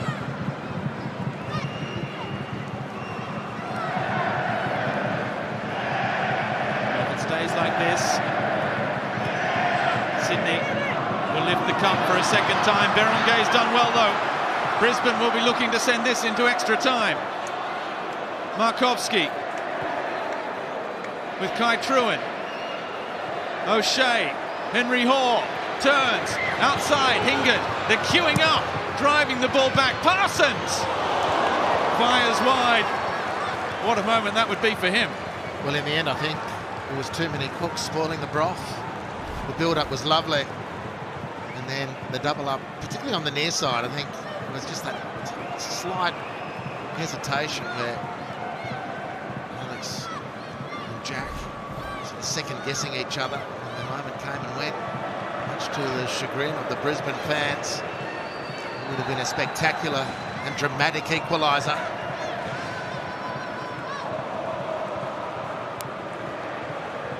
Both these teams started the cup campaign needing extra time. Brisbane overcame the Jets 3-2. Sydney overcame the Mariners in that epic penalty shootout 10-9. It shows you just what a campaign can sometimes be turned on. Last minute winners, last minute equalisers, as it was for Kucharski and Sydney FC. And then they got in their stride, and Sydney certainly have done it the hard way. New South Wales NPL champions Apia. A-League champions 2 seasons ago, Western United. And then the premiers, Melbourne City, in the semi-final as that's turned over. Kucharski looking for Lolly, still full of energy. Joe Lolly, what an effort.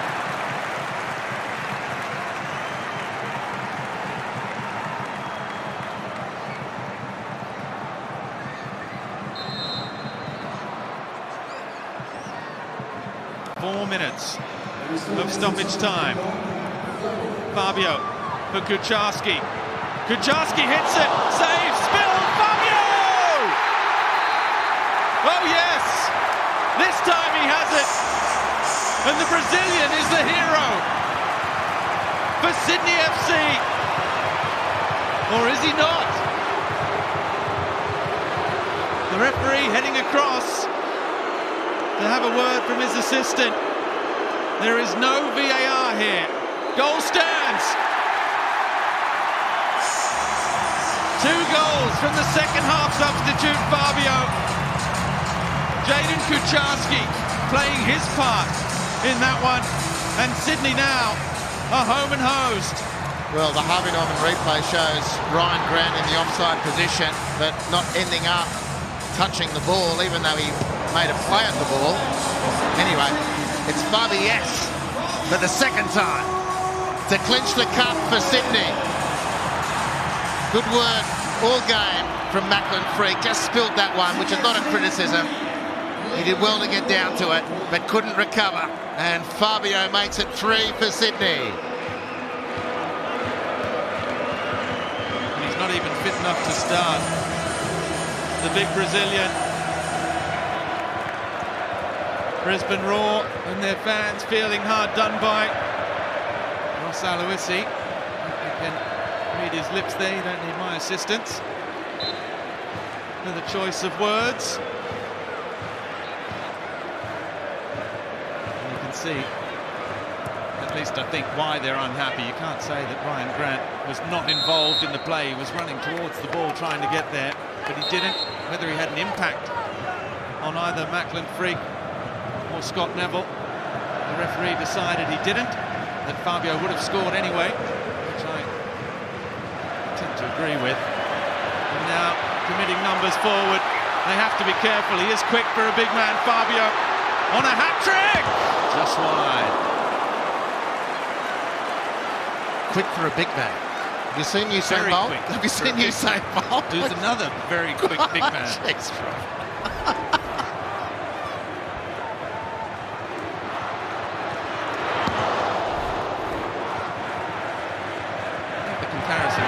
yeah, okay. Well, exciting finish for Sydney. I'm not sure if 4-1 would have been anywhere near just desserts for Brisbane. Look how outstanding their first half was, but not been able to hold it together in face of Sydney's onslaught. Had their chances in the first half, Brisbane. Remarkable game in that sense, the complete turnaround from both teams. Could have been Brisbane in the first half by some distance. And Sydney at 3-1 evidently could have been 4 or 5 as well. So both teams could have run away with it in the half they dominated. It's Sydney in the 23 Cup final who've done it. The winners are Grinners. Steve Corica finally gets his hands on an Australian Cup trophy as coach of Sydney FC. Disappointment for Tom Waddingham and Brisbane. A remarkable second half performance. Midway through the second half, Sydney FC was still trailing by 1-0 after Waddingham had fired the Roar in front in a dominant first half. But talk about coming home with the wet sail, and talk about an impact off the bench from that man, the Brazilian Fabio. Real quality with his finishes. From the penalty spot in the 67th minute. 5 minutes later, Robbie Mack got on the end of Joe Lolly's cross to give Sydney the lead. And then Fabio in the 3rd minute of stoppage time. There he is. And well, he might be congratulated by his coach with his 2nd of the night. What a way to introduce yourself to your home fans of Sydney FC and the Australian public. It's finished at Allianz Stadium. Sydney FC, Australia Cup winners 3, Brisbane Roar 1.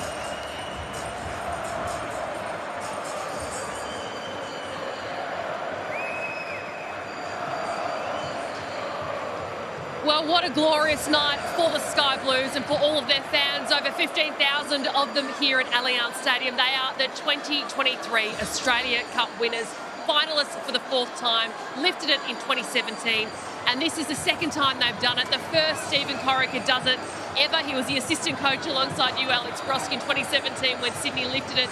But looking at the complexion of that game, Alex Brosk and Daniel McBreen, first half, all Brisbane Roar. Second half was an absolute Sydney FC masterclass.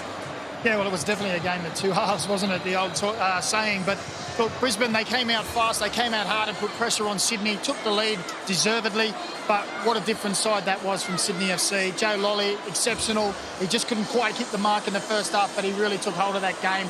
And he had a good team around him that they all worked together. They flipped that game on its head and it turned the game around.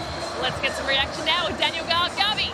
Thank you very much, Tara. I'm here with Ryan Grant. Ryan, it's been a couple of lean seasons for Sydney FC. You missed the finals a couple of years ago, left your run a bit late last season. To be back on a big stage, holding up silverware, which you'll do in a moment again. How good does that feel?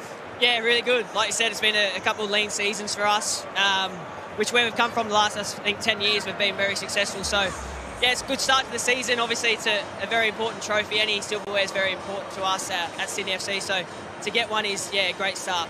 How did you turn that football match around? Yeah, Bimby gave us a rocket at half-time, which I think was very deserved. And I think we just came out on the front foot, a lot more energy. Our press was a lot more on point. And, when we turned it around, turned it over, we have the wingers that we have that can just get in behind and threat. So we know if they get the ball, we're a big chance. Yeah, Joe Lolly, who plays just in front of you, he was excellent. So keen for your opinion on him. And also the big Brazilian, Fabio Gomez, what an impact he's made. Yeah, Joe's been unreal this cup campaign. I think he's telling everyone about it, but he's got about 6 or 7 assists now. So yeah, he's a great player. He's great to play behind. I just give him the ball and run. He hardly passes it to me, to be honest. I overlap too many times, but yeah, I'll let him dribble. He's obviously freakish. You can see what he can do tonight and what he's done. So it's great to have him. And then Big Fab's good introduction, isn't it? Straight in and a double in the final. So. Yeah, all our new additions have been great. Gabby at the back, Jordan on the left. I think everyone's sort of pulling their weight and done really well this cup campaign. Rono, well done. Go enjoy it. Thanks, mate. Cheers. Appreciate it. Ryan Grant there. Robert Mack's going to join me as well. Robert, congratulations. You came here to win silverware, and in a moment you'll get your hands on a medal. How good is that?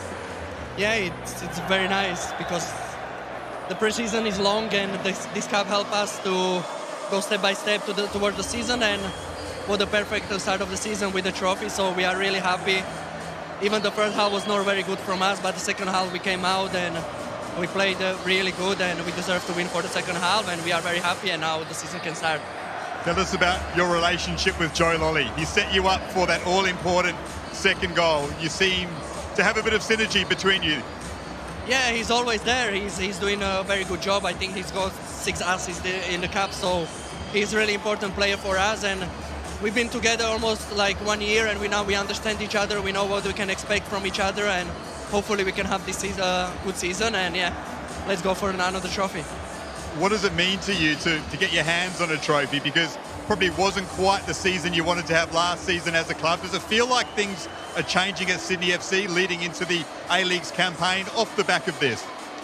Yeah, I think the last season wasn't very great, but at the end we got to the semi-final, which no one expected. We finished the season very well, and yeah, we started pre-season early. We've been like training 3 months, and yeah, we said that this cup is very important for us, and if we finish with trophy and start the season, it will be very good, and this is what we did, and we are very, very happy, and we can go with a big confidence towards the season. We played some very good teams in the cup. We beat very good teams, and yeah, we are very confident. We still have to work, but yeah, trophy is there, and yeah, let's go celebrate. Signs are good. Go enjoy it, mate. Thank you very much. Thank you. Harps, over to you. Thanks, Garby. I've got the Black Wiggle tonight with me. Andrew Redmayne, congratulations, Red. It's a top night. Yeah, it certainly was. I thought we were a bit lost in the first half. It took us a while to get going. But I think we really turned the screws in the second half and really took the game to them. It was a fantastic game to watch. I can say that quite honestly. But from your view, I'm really interested to get your understanding or analysis of what turned it for you, because Brisbane could have been clear by 3 or 4 by half-time. Yeah, I think that's something Bimby mentioned at half-time. Excuse me. We were lucky to still be in it, I think. Yeah, I think it's a game of taking chances, and if they took a few more chances in the first half, I think the game would have been well done and dusted. But I think we just lacked that initiative, the initial, once you do lose the ball, to step forward and go at them. And yeah, I think we really took almost their game plan to them and kind of smothered them for time and space. And I think we played most of the game in their half in the second half. So yeah, we took a while to show up, and thankfully we were still in it at half time. And back to your view, because as a goalkeeper you have a great view of what's going on. That second half must have really excited you. You've got some great players in your team. To see Joe Lolly burst through like that, Caceres feeding him, Maxi Burgess off the bench, Kucharski, Robbie Maxwell, so much quality in front of you. Talk us through the sort of images you were seeing from back there in the goal. Yeah, I think we've got a rejuvenated squad this year. It's in FC, and it's an exciting squad. I think we're playing a more attacking brand of football, and I think it's really exciting, where we can take our style of football. But like you said, it's a pleasure to stand behind and watch at times. But I thought also at the back we're quite solid as well. Jake and Gabrielle at the back, phenomenal. So there wasn't much work to do tonight. 2 goals from Fabio tonight. What can the Sydney fans and A-League fans in general look forward to? Oh, he's an absolute beast. The size of him, he's a class finisher, but he's also got a really high work rate. So I'm sure you'll see lots of goals, lots of excitement, but also lots of energy and that real kind of South American passion for football. Congratulations, Redness. Thanks for your time. Good luck with the Socceroos next weekend. Thanks for joining us. Cheers. Thank you. Back to you, Garby. Thanks, Harbs. I'm here with Scott Neville. Scott, commiserations. You had control of that cup final for a large period. What changed and how hard is it to take? Yeah, obviously we're disappointed, Ross has come in and he's completely changed the dynamic of the club. Training's really enjoyable. It's really hard, it's physical, and I think that showed in the first half how well we dominated the game. We took the lead, probably could have scored again, and then second half Sydney made a few changes, brought on some real quality with the new Brazilian fellow, and Joe Lolly was having a bit of a field day out there, so it was tough for us. We knew they were going to come out, their home ground, and it's really disappointing to take, but we'll look at the positives now and move forward to the first game in a couple of weeks. Yeah, I was going to say, when the dust settles on tonight, how much impetus does it give you going into the A-League season, your cup run? Yeah, it gives us a lot of emphasis, Without that, you kind of have a lot of meaningless friendlies, and we've had competitive matches the whole way along. We blooded some young fellas. Waddingham wasn't even training with us last year, and I think he scored in every round of the cup, and he's a real threat. So it's been really rewarding, and we've had a great cup run, but it's time to put that in the past now, move on, work hard, and focus on round 1. Tell us about Thomas Waddingham, because he is the story out of this Australia Cup run for the Brisbane Roar. Scores again tonight in the final. As a player firstly, but also what it does for a squad when you have a youngster like that producing like he is. Mate, he's been amazing. From day 1 in pre-season, he's getting stronger and stronger. They call him Haaland because he's just one of those physical players. He's quick, but he's actually a really good finisher, and even the finish today was a poacher's finish. So to have that kind of finish in your locker at 18 is really good, and he's a really humble kid. He doesn't talk much.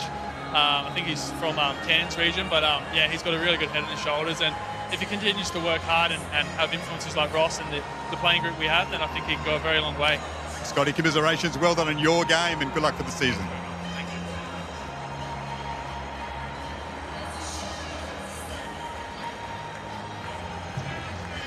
you. It wasn't to be for the visitors, the men in orange, Brisbane Roar tonight. A bit to think about, but lots of positive signs from Ross Aloisi and his men.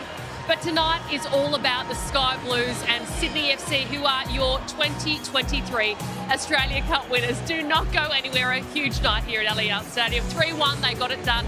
On the other side, it is the Australia Cup trophy presentation.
Well, from 775 teams who started their cup journey at the beginning of the year, there is just one team and one winner that remains, and that is Sydney FC, the men in sky blue, who are the Australia Cup winners. It's now over to Glenn Hawke for the trophy presentation.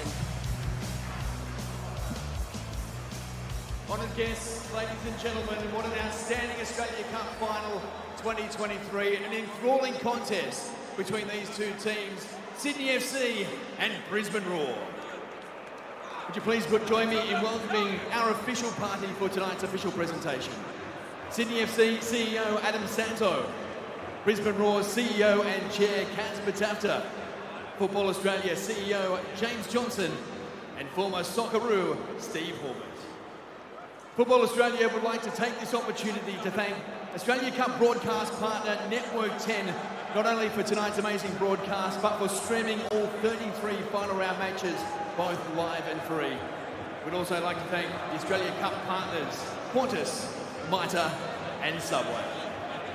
I now invite tonight's match officials to collect their medals. The medals will be presented by tonight's official party.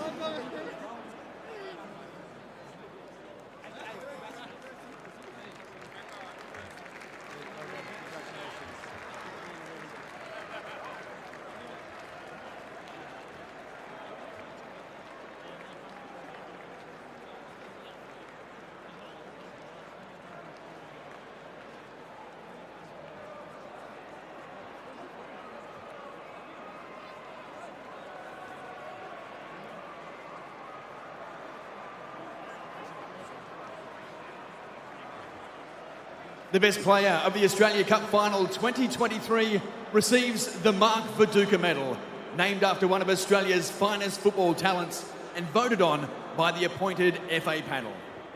The winner of the Mark Viduka Medal for Player of the Australia Cup Final for 2023 from Sydney FC, Joe Lolly.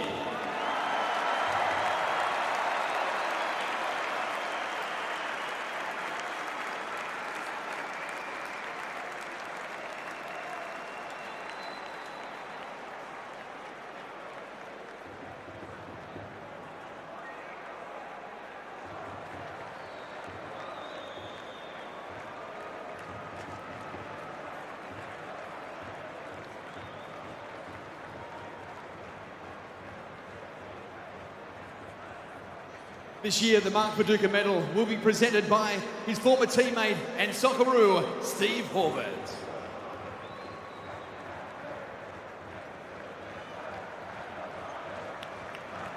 Please put your hands together one more time for tonight's Mark Viduka medalist, Joe Lolly.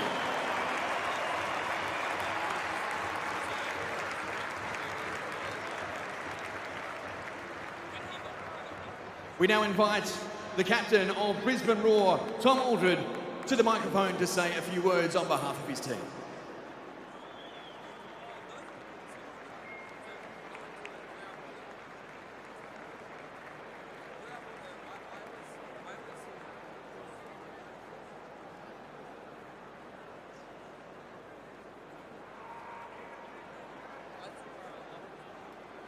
Yeah, first of all, obviously want to congratulate Sydney FC, a fantastic team, and played well tonight and got the result. So congratulations to them. Well done to our boys. First time in a cup final for the last 10 years, and it was an honour to be here tonight in front of a good crowd. But well done to Sydney FC, and thanks for this evening. Please thank Tom Aldred and Brisbane Roar. We will now present the Australia Cup 2023 winners, Sydney FC, with their medals. The medals will be presented tonight by players from Parkley Soccer Club. Starting with Sydney FC's number 1, Andrew Redmayne.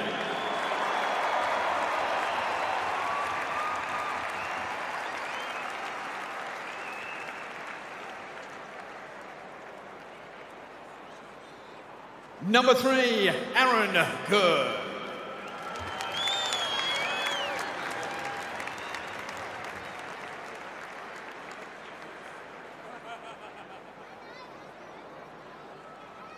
Number 4, Jordan Courtney Perkins.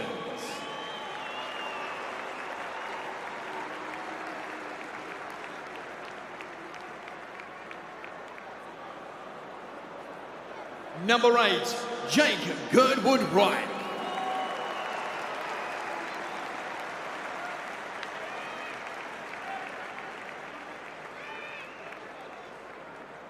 Number 9, Fabio Gomez.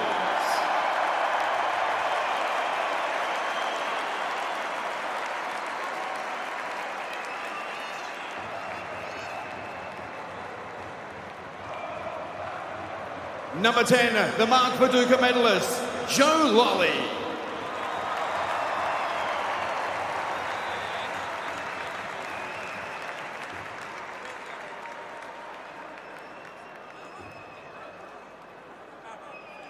Number 11, Robert Mack.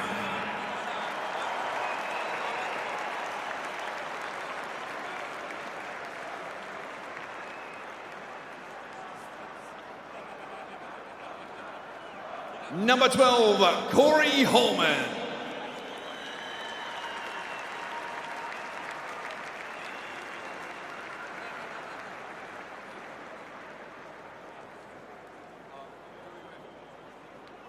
Number 13, Pat Wood.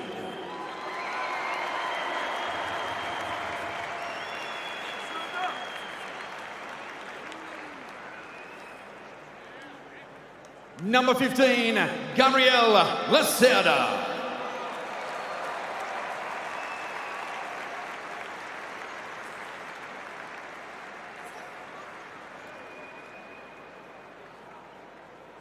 Number 17, Anthony Caceres.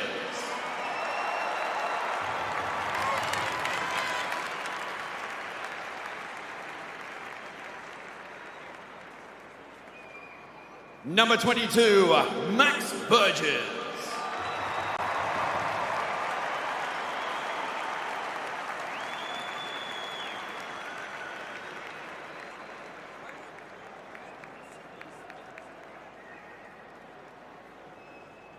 Number 23, Ryan Grant.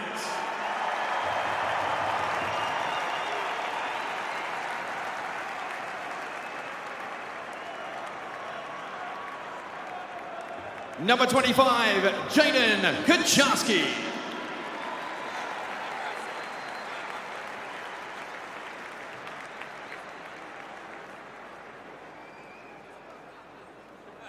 Number 27, Keely Adamson.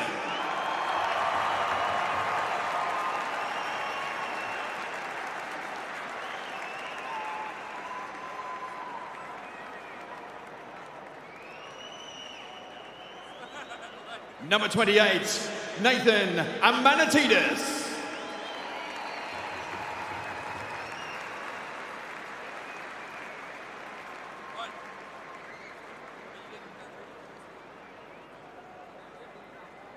Number 30, Adam Pavlicic.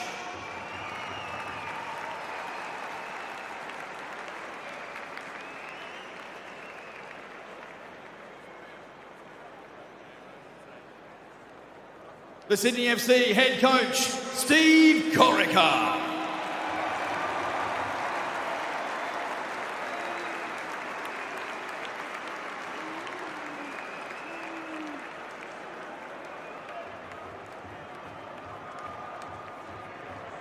And finally, number 26, the captain, Luke Bratton.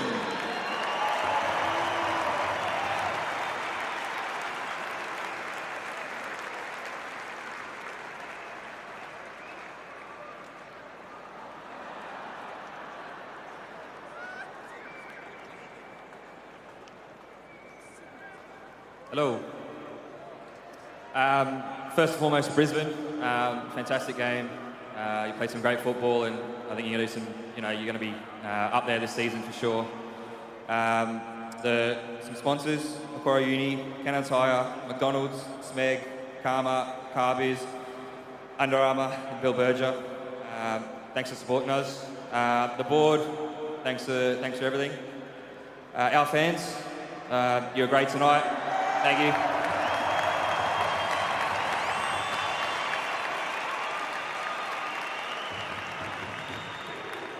And our boys, well done. It's a good start, and we keep going. So thank you.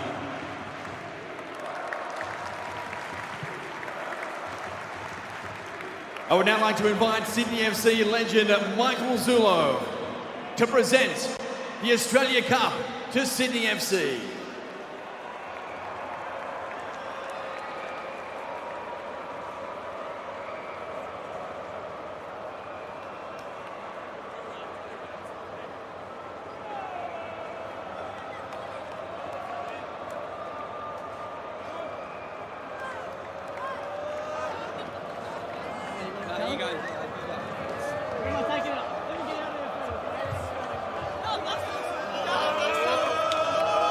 The Australia Cup champions for 2023, Sydney FC!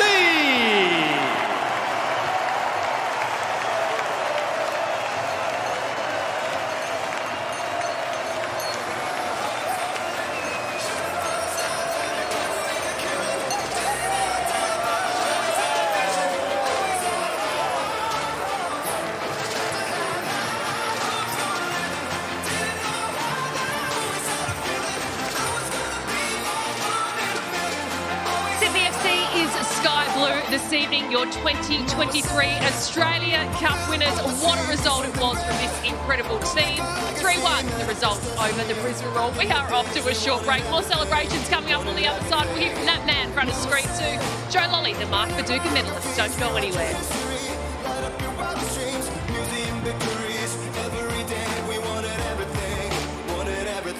Mama said, don't give up. It's a little complicated. All tied up, no more love, and I'd hate to see you waiting. They say it's all been done, but they haven't seen the best of me. So I got one more run, and it's gonna be a sight to see.